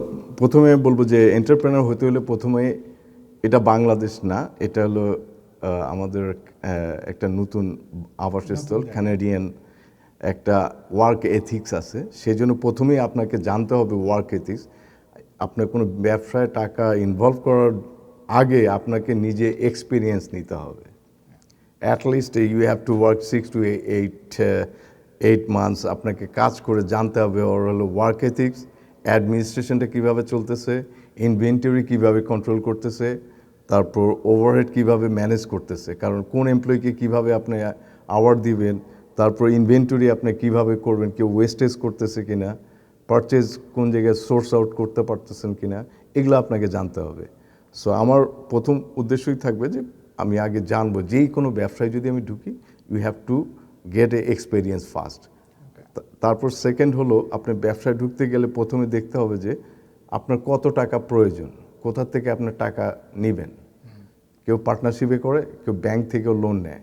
তো আমার এখানে রিকোয়েস্ট থাকবে, এই ব্যাংক থেকে লোন নেওয়ার আগে কিছুটা এডুকেশন নেওয়া উচিত, যে পেরোল সিস্টেমটা জানার জন্য, অ্যাকাউন্টিংটা জানার জন্য, এটা আমার মনে হয় জানা দরকার। আমার কিছু এক্সপিরিয়েন্স আমি দেখছি, বুক কিপিং শর্ট কোর্স আছে এখানে, 3 months কোর্স আছে, ইজি কোর্স এগুলো, কিন্তু এগুলো জানা দরকার। আমি I don't like to say but it sound bad, কিছু কিছু অ্যাকাউন্টসে আমরা পয়সা সেভ করার জন্য নন রেজিস্টার্ড ইন সিআরএ, আমরা নন রেজিস্টার্ড, আমরা ওই 100 টাকা দিয়ে 150 টাকা দিয়ে পেরোলটা করি, হুইচ ইজ, তারপর আপনি যদি কোনো বিপদে পড়েন দে ক্যান সাপোর্ট ইউ।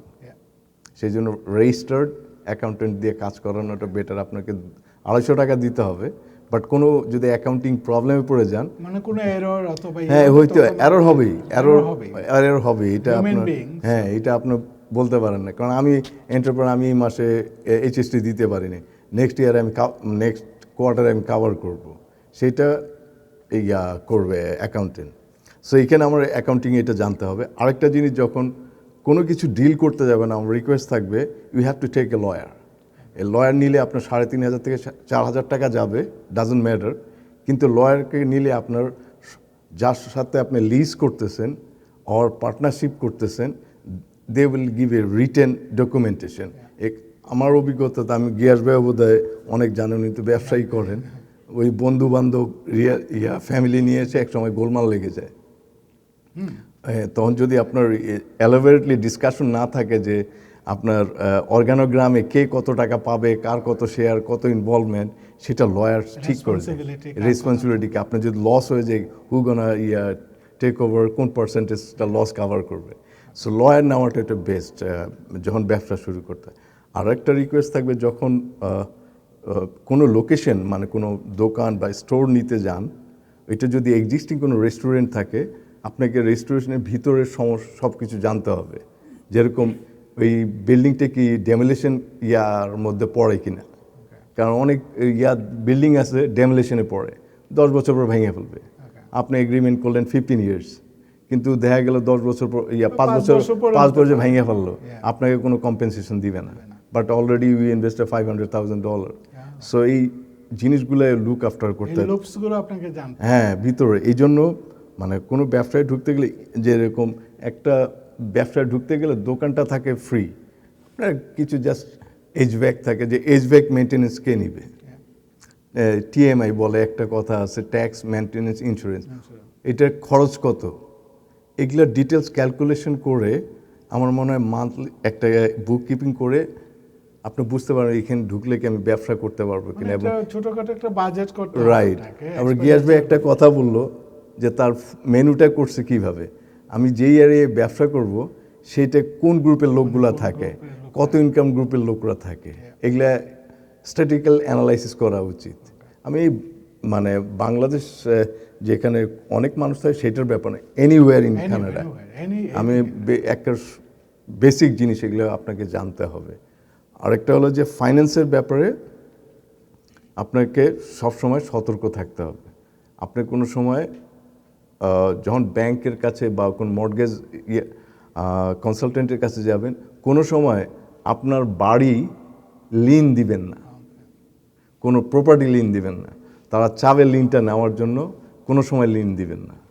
এটা ওই সামহাও ওরা ম্যানেজ করে, ভাই এখানে সাইন করেন, কিন্তু লয়ারকে ওই কাগজটা দিয়ে দেখাইতে হবে লিন আছে কিনা, কারণ ছোট ছোট অক্ষরে অনেক কিছু লেখা থাকে।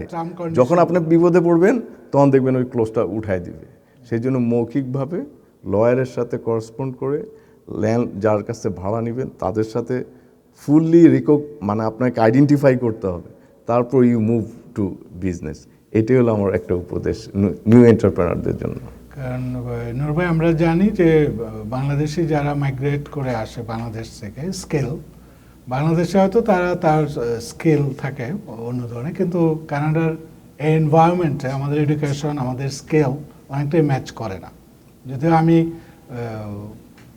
বাংলাদেশ থেকে মাস্টার ডিগ্রি করে আসছি, it doesn't work here। এই জন্য যারা আসে তারা আসলে তার বাংলাদেশের স্কিল বা ওই এডুকেশনটাকে খুব একটা এখানে কাজে লাগাইতে পারে না, ফলে বিভিন্ন ধরনের প্রফেশন অথবা বিজনেসে আমাদেরকে যেতে হয়। এবং অনেকেই একটা উৎসাহ থাকে যে রেস্টুরেন্ট বিজনেস একটা মানে আমরা বলি বাংলাদেশের ভাষায় যে কাঁচা পয়সা, মানে ডেলি যেহেতু আপনার এক্সপেন্ডিচার এবং রেভিনিউ ডেলি, আজকে কত খরচ হলো এবং কত ইনকাম করলো, দিন শেষে হয়তো একটা লাভ লস ব্যাপার চলে আসে। এই জন্য অনেকেই এই বিজনেসে আসলে অ্যাট্রাক্ট হয়। এবং আমরা জানি যে বাংলাদেশের যেটা বললেন যে আপনার একটা ফ্র্যাঞ্চাইজি এতজন বাংলাদেশি ওন করে, এবং নিশ্চয়ই বাংলাদেশি কমিউনিটির অনেক লোক আছে যাদের হয়তো আমরা চিনি না বা জানি না বা আইডেন্টিফাই করতে পারি না, বাট তারা হয়তো রেস্টুরেন্ট বিজনেসে আছে বিভিন্ন ধরনের। তো আপনার এই পরামর্শ নিশ্চয়ই যারা নতুন এন্টারপ্রেনার হবে, বিশেষ করে রেস্টুরেন্ট বিজনেসে যারা আসবে তাদের জন্য অনেকটা, কারণ আপনারা তাদেরকে ইন্সপায়ার করতেছেন অ্যাকচুয়ালি, কারণ যারা আগে সাকসেসফুল তারা কিন্তু অন্যদেরকে ইন্সপায়ার করে, এটাই নিয়ম সব। অবশ্যই এন্টারপ্রেনার আনতে হবে, এন্টারপ্রেনার ছাড়া ডেভেলপমেন্ট করা যায় না। চাকরি করে আপনি ডেভেলপমেন্ট করতে পারবেন না কমিউনিটির, আপনাকে অবশ্যই এই এন্টারপ্রেনার হতে হবে। এটা এই রেস্টুরেন্টে হোক, কনস্ট্রাকশন হোক, বা এই অটোমোবাইল ইঞ্জিনিয়ারিং হোক, যে কোনো সেক্টরে আপনাকে land of opportunity. So it's a land of opportunity Canada. আমরা যেটা যেটা আমাদের ড্রিম, বাংলাদেশ থেকে যারা অনেকেই আসে তারা অনেকেই হয়তো আপনাদের মতো সাকসেসফুল এন্টারপ্রেনার হয়তো হয়তো সময় লাগবে, কিন্তু এই খুঁটিনাটি জিনিসগুলো যদি তার আগে থেকে হোমওয়ার্ক করে নেয় তাহলে আমার মনে হয় যে যে কোনো বিজনেস এস্টাবলিশ করতে তাদের অনেকটা সুবিধা হবে। অবশ্যই মানে অবশ্যই। যেটা বললেন যে লয়ারের কাছে যাওয়া, অর্থাৎ যে কোনো এগ্রিমেন্ট করার আগে, এটা হোক rental agreement, Right. What ever it is, হোক পার্টনারশিপ এগ্রিমেন্ট, এগুলি ভালো করে জেনে শুনে, অর্থাৎ প্রোস অ্যান্ড কনস ইয়ে করে লয়ার দিয়ে করলে যেটা সুবিধাটা হবে, কিছু টাকা খরচ হবে কিন্তু সে অনেক bottom line, you will not lose anything. Lose anything, কারণ আপনার একটা ফেয়ারনেস ইয়া থাকবে। তো আপনাকে অনেক ধন্যবাদ আজকে আমাদেরকে সময় দেওয়ার জন্য ক্যান বাংলা স্টুডিওতে। আমি সবশেষে গ্যাস ভাইয়ের কাছে যাব যে আপনার মানে আমরা বাংলাদেশি কমিউনিটি হিসাবে আপনার বিজনেসটাকে আমরা যেভাবে ওন করি, যদিও আপনি এটার ওনার, কিন্তু আমরাও কিন্তু ওন করি যে মদিনা গ্রিল একটা বাংলাদেশি রেস্টুরেন্ট, মানে এই ধরনের আমাদের অ্যাপ্রোচটা আর কি। তো এই বিষয়গুলো আপনি কিভাবে দেখেন বা আপনার যে এক্সপেরিয়েন্স, এটাই আপনি যদি একটু শেয়ার করতেন। হ্যাঁ জি, থ্যাংক ইউ আপনাকে, ধন্যবাদ। তা আমি একটু পিছনে যাচ্ছি। আপনি দেখেন এক সময় আমাদের ব্রিটিশরা মানে কারির গন্ধে নাক ছিটকাতো। তো প্রথমে কিন্তু লন্ডনে 1936 সালে প্রথম বাঙালি রেস্টুরেন্ট শুরু হয় ম্যানচেস্টারে। তারপর এখন বাংলাদেশি মালিকানায় প্রায় 12,000 রেস্টুরেন্ট আছে ইউকেতে, হিউজ, এবং এই সবগুলো অন করে বাংলাদেশি পিপল। এবং লন্ডনের অর্থনীতি দেখা গেছে প্রায় $2.4 বিলিয়ন এভরি ইয়ার কারি শিল্পের অবদান। এবং প্রতি ব্রিটিশরা ওদের বাৎসরিক আয়ের প্রায় 5% শুধু কারি ইন্ডাস্ট্রিতে ব্যয় করে। এবং এটা দেখা গেছে আপনার সমীক্ষায় প্রায় প্রতি সপ্তাহে শুধু ব্রিটেনে প্রায় 20 টন বাটার চিকেন, যেটাকে আমরা চিকেন টিক্কা মশলা বলি, এটা প্রডিউস হয়। এই যে কারি শিল্পে একটা মানে বিশাল অবদান, যে এটা কিন্তু একদিন হয়নি, প্রায় 83 বছর সময় লেগেছে। আপনি যদি ব্যাক টু গো বাংলাদেশ যান, দেখবেন আমাদের কাচ্চি, যেটা বিরিয়ানি শিল্পে যেটা বিপ্লব, এটা কিন্তু হাজি সাহেবের মাধ্যমে ঢুকছে বাংলাদেশে। এবং 1939 সালে উনি শুরু করেন এবং প্রায় 3 জেনারেশন ধরে চলতেছে। তো সব জিনিসের ধরেন আপনার একটা হিস্ট্রি আছে এবং অনেকে কাজ করে যায়। আপনি ব্যাক টু যদি কানাডা আসেন, আজকে থেকে 20 থেকে 25 বছর আগে বাংলাদেশে কোনো রেস্টুরেন্ট খুবই কম ছিল, একটা বা দুইটা। তো আমার মনে পড়ে যতটুকু সম্ভবত মক্কাই প্রথম রেস্টুরেন্ট টরন্টোর মধ্যে, ড্যানফোর্থে না, ওদের ছিল জিরাটে প্রথমে ছিল। তারপর সবাই দেখে দেখে আসছে, মানে মক্কাকে ফলো করে আমরা আগাচ্ছি, অন্যরা উৎসাহিত হচ্ছে। কিন্তু এখন দেখেন শুধু টরন্টো এবং এর আশপাশে প্রায় 35টা বাংলাদেশি রেস্টুরেন্ট আছে। এবং শুধু রেস্টুরেন্ট না, অনেকেই ধরেন ফাস্টফুড, শর্মা, তারপর সাবওয়ে, অনেকেই চেইনগুলো আছে। এটা আমাদের জন্য এটা খুব ভালো, পিজাও আছে, অনেক পিজা, এটা ভালো হয়েছে আমাদের জন্য। খুব এই বিজনেসটা আমাদের মনে করছে একটা খুব ভালো সম্ভাব্য একটা ইন্ডাস্ট্রি। তবে আমি মনে করি আমাদের বিশেষ করে বাংলাদেশি এবং ইন্ডিয়ান মানে ফুডের মধ্যে আমরা সার্ভিস এবং কোয়ালিটির মধ্যে অনেক বিহাইন্ড আমরা। আপনি যদি ধরেন যান ম্যাকডোনাল্ডসে, আজকের বার্গার কিনেন, 1 মাস পরে বার্গার কিনেন, দেখবেন অল আর সেম টেস্ট, কোনো তফাৎ নেই। কিন্তু বাংলাদেশি কোনো রেস্টুরেন্টে যদি আজকে একটা কারি কিনেন, কালকে কিনে একটা দেখবেন 2 দিন 2টা টেস্ট হয়ে যায়। মানে কোয়ালিটিতে কোনো কনসিস্টেন্সি নাই। এবং সার্ভিস এবং কোয়ালিটিতে কনসিস্টেন্সি না থাকলে আপনি long time you cannot survive. Gias ভাই সত্যি কথা বলছেন। এবং আরেকটা জিনিস দেখেন, ফ্রেশনেসটা আপনি যদি সবিসে যান, দেখবেন 4টার আগে একটা বানের মূল্য এটা $1, 4টা পরে এটা মূল্যহীন। ওরা জানে যে 4টা পরে এটা মানে টেস্টটা কমতে থাকে। তো 4টা হলো কাট পয়েন্ট, 4টা পরে সব র্যাপ আপ করে ফেলে দেয়। তো এই যে ধরেন ওরা খুব মেনটেন করছে হাই কোয়ালিটি অফ মানে যেটা ফ্রেশনেসটা, কিন্তু আমাদের ইন্ডিয়ান বাংলাদেশি রেস্টুরেন্টে এটা আমাদের খুবই অভাব। কোয়ালিটিটা কনসিস্টেন্সি নাই। মানে আপনি ধরেন একটা রেস্টুরেন্টে চালালেন, কোয়ালিটি ভালো দিলেন, সার্ভিস ভালো নাই, আসবে না লোক। আবার ধরেন সার্ভিস দিলেন ভালো, কোয়ালিটি খারাপ, মানে কোয়ালিটি ভালো, slow you lose the customer.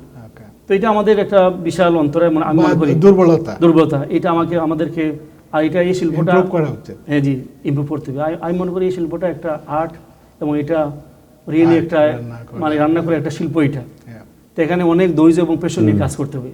এবং যারাই আসবেন আমি সবাইকে ওয়েলকাম জানাচ্ছি। আর এখানে সত্যি একবারে মানে খুব ধৈর্য এবং প্যাশন, এবং এটা একটা শিল্প, এটা থাকতে হলে লং টার্ম থাকতে হলে আপনাকে খুবই মানে কোয়ালিটি এবং সার্ভিস কনসিস্টেন্ট রেখেই আগাতে হবে। তো আমি ধরেন আমার অভিজ্ঞতা বলতেছি, যেমন আমাদের বাঙালি কমিউনিটি, আমরা বাঙালি কমিউনিটি ছাড়া চিন্তাই করতে পারি না। ওনারা আছেন বলেই কিন্তু আমরা টিকে আছি। আমাদের যেভাবে সাপোর্ট দিচ্ছেন যেভাবে আমাদেরকে প্রমোট করতেছেন, we are really appreciate them. Thank you, কারণ এটা we should do it because জি আমরা বাংলাদেশি হিসাবে আমরা আগেও বলছি যে আমরা সংখ্যায় অত বেশি না, মানে অন্যান্য লাইক গ্রিক, ইটালিয়ান, চাইনিজ, কমও না কিন্তু কমও না। তাদের তুলনায় যদি আমরা গ্রিক বলি, ইটালিয়ান বলি, চাইনিজ বলি বা ইন্ডিয়ান বলি, মানে পাঞ্জাব এক্সাম্পল, তাদের তুলনায় আমরা অনেক কম। বোধহয় টরন্টোতে 1 লাখ লোক থাকে খুব সম্ভবত বাংলাদেশি, 1 লাখের মতো এটা অ্যারাউন্ড মোর অর লেস এই ধরনের বোধহয় ফিগারটা টরন্টো জিটিএ আর কি, GTA, হ্যাঁ, জিটিএ right. বলছি জিটিএ। তো একেবারে কম না, আপনি নরওয়ে ঠিক বলছেন যে একেবারে কম না। তো আমাদের একটা আশার বাণী হলো বাংলাদেশ থেকে কিন্তু প্রতিনিয়ত স্কিল ইমিগ্রেন্ট লোক আসতেছে, মানে সংখ্যাটা কিন্তু প্রতি বছরই বাড়তেছে নাম্বার। যদি আমরা 1 লাখ থেকে 10 বছর পরে এটা দেখা যাবে 2 লাখ হয়ে যাবে, অবশ্যই হবে। রাইট? এই ইয়াটা সাথে সাথে স্টুডেন্ট বিষয় কিন্তু এখন আগের তুলনায় অনেক বেশি বাংলাদেশি আসে। আগে কলেজে কিন্তু আপনার অ্যাডমিশন দিত না, হ্যাঁ, এখন 65% আর স্টুডেন্ট কভার করে এইসব একাডেমিক সেন্টারগুলোতে, যে কলেজগুলোতে, কলেজ। যার কারণে আপনার আমরা এখন বলতে পারি যে বাংলাদেশি কমিউনিটি ইজ রাইজিং। দেখা যাবে যে আগামী 5-10 বছর আমরা সংখ্যার দিক থেকেও অনেক এগিয়ে যাব। অবশ্যই। আমি মনে করি যে হ্যাঁ, আপনার রেস্টুরেন্ট বিজনেস বলেন অথবা অন্য যে কোনো বিজনেস, কনস্ট্রাকশন থেকে আরম্ভ করে আমাদের যে কোনো বিজনেসেই যদি সে একটা পরিকল্পনা নিতে পারে, প্ল্যানিং করতে পারে, তার যদি হোমওয়ার্কটা ঠিক ঠিক হয় করে, হ্যাঁ। এবং সাথে সাথে তার যে রিসোর্সগুলো ফাইন্যান্সিয়াল ম্যাটার থেকে আরম্ভ করে স্কিল পিপল, এইগুলো Right. যদি সব ঠিক থাকে তাহলে যে কোনো বিজনেসে তারা সাকসেসফুল হওয়ার একটা সুযোগ পাবে। আর কানাডা বিশেষ করে, not only Canada, north America আমরা বলতে পারি যে পরিশ্রম করলে আর কি, আমরা যদি পরিশ্রমী হই একটা রেজাল্ট আছে। অবশ্যই জি। এটা যে কোনো প্রফেশন হোক, যে কোনো বিজনেসে হোক। তো আমরা আশা করব যারা বাংলাদেশি এন্টারপ্রেনার, যারা ভবিষ্যতে ব্যবসায় আসবেন, বিশেষ করে রেস্টুরেন্ট বিজনেসে, আজকের যে দুজন অভিজ্ঞ যে এন্টারপ্রেনার, তাদের যে বক্তব্য এটা খুবই সহজ ছিল যে পরিশ্রম করতে হবে এবং কনসিস্টেন্সি, যেটা quality and service, Service, both. এইটা যদি বজায় রাখা যায় তাহলে এই ব্যবসায় শাইন করা অবশ্যই জি। সম্ভব। তো আমি আবারও আপনাদেরকে ধন্যবাদ দিই এবং দর্শকদের উদ্দেশ্যে বলছি, যারা মদিনা গ্রিল বিশেষ করে টরন্টোতে একটি পরিচিত নাম আমাদের বাংলাদেশি কমিউনিটিতে, আপনারা মদিনা গ্রিলে বেশি বেশি আসবেন, ফ্যামিলি, বন্ধু বান্ধব সবাইকে ইনভাইট করবেন। আর গিয়ে আসবেন প্রতি সপ্তাহেই আমার জানা মতে যে স্পেশাল প্যাকেজ থাকে, যে 4 জনের 3 জনের টোটাল $25 সামথিং লাইক দ্যাট, যেটা খুব অ্যাট্রাকটিভ একটা প্যাকেজ প্রতি সপ্তাহে মদিনা গ্রিল অফার করে। তো আমার মনে হয় যে এই বিষয়গুলো আমরা আরও বেশি শেয়ার করব আমাদের সোশ্যাল মিডিয়া, ক্যান বাংলা থেকে, প্লাস আমাদের যারা বন্ধু বান্ধব সবাইকে, যাতে আমরা অ্যাজ এ হিসাবে, একজন বাংলাদেশি হিসাবে বাংলাদেশি বিজনেসকে টরন্টোতে আমরা আরও বেশি ফ্লাওয়ারিশ করতে পারি, সাকসেসফুল করতে পারি।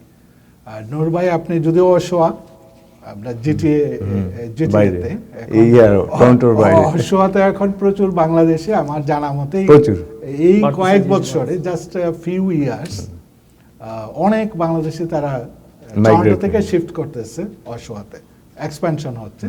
তো আমার মনে হয় যে আমাদের অ্যাজ এ কমিউনিটি হিসাবে আমরা আমাদের পক্ষ থেকে আপনাদের বিজনেস যারা করেন, যে বিজনেসে করেন, আমরা সেটা সাপোর্ট করা উচিত আমি মনে করি একজন কমিউনিটি মেম্বার হিসাবে। তো আমাদের এই চেষ্টা অব্যাহত থাকবে। আপনারা ভালো থাকবেন এবং করোনা এই সংকট থেকে মুক্ত হয়ে নিশ্চয়ই আবার পুরোদমে আপনাদের যে বিজনেস, যেটাকে আমরা বলি ডাইনিং সহ আড্ডা দেওয়া, খাওয়া দাওয়া, ইনভাইট করার যে ইয়েটা চলে আসবে। তো আপনারা ভালো থাকবেন। আজকের মতো আমরা এখানেই শেষ করছি। দর্শক শ্রোতা, আবারও পরবর্তী কোনো এক অনুষ্ঠানে এন্টারপ্রেনারদের সাথে দেখা হবে। সে পর্যন্ত ভালো থাকুন। আল্লাহ হাফেজ।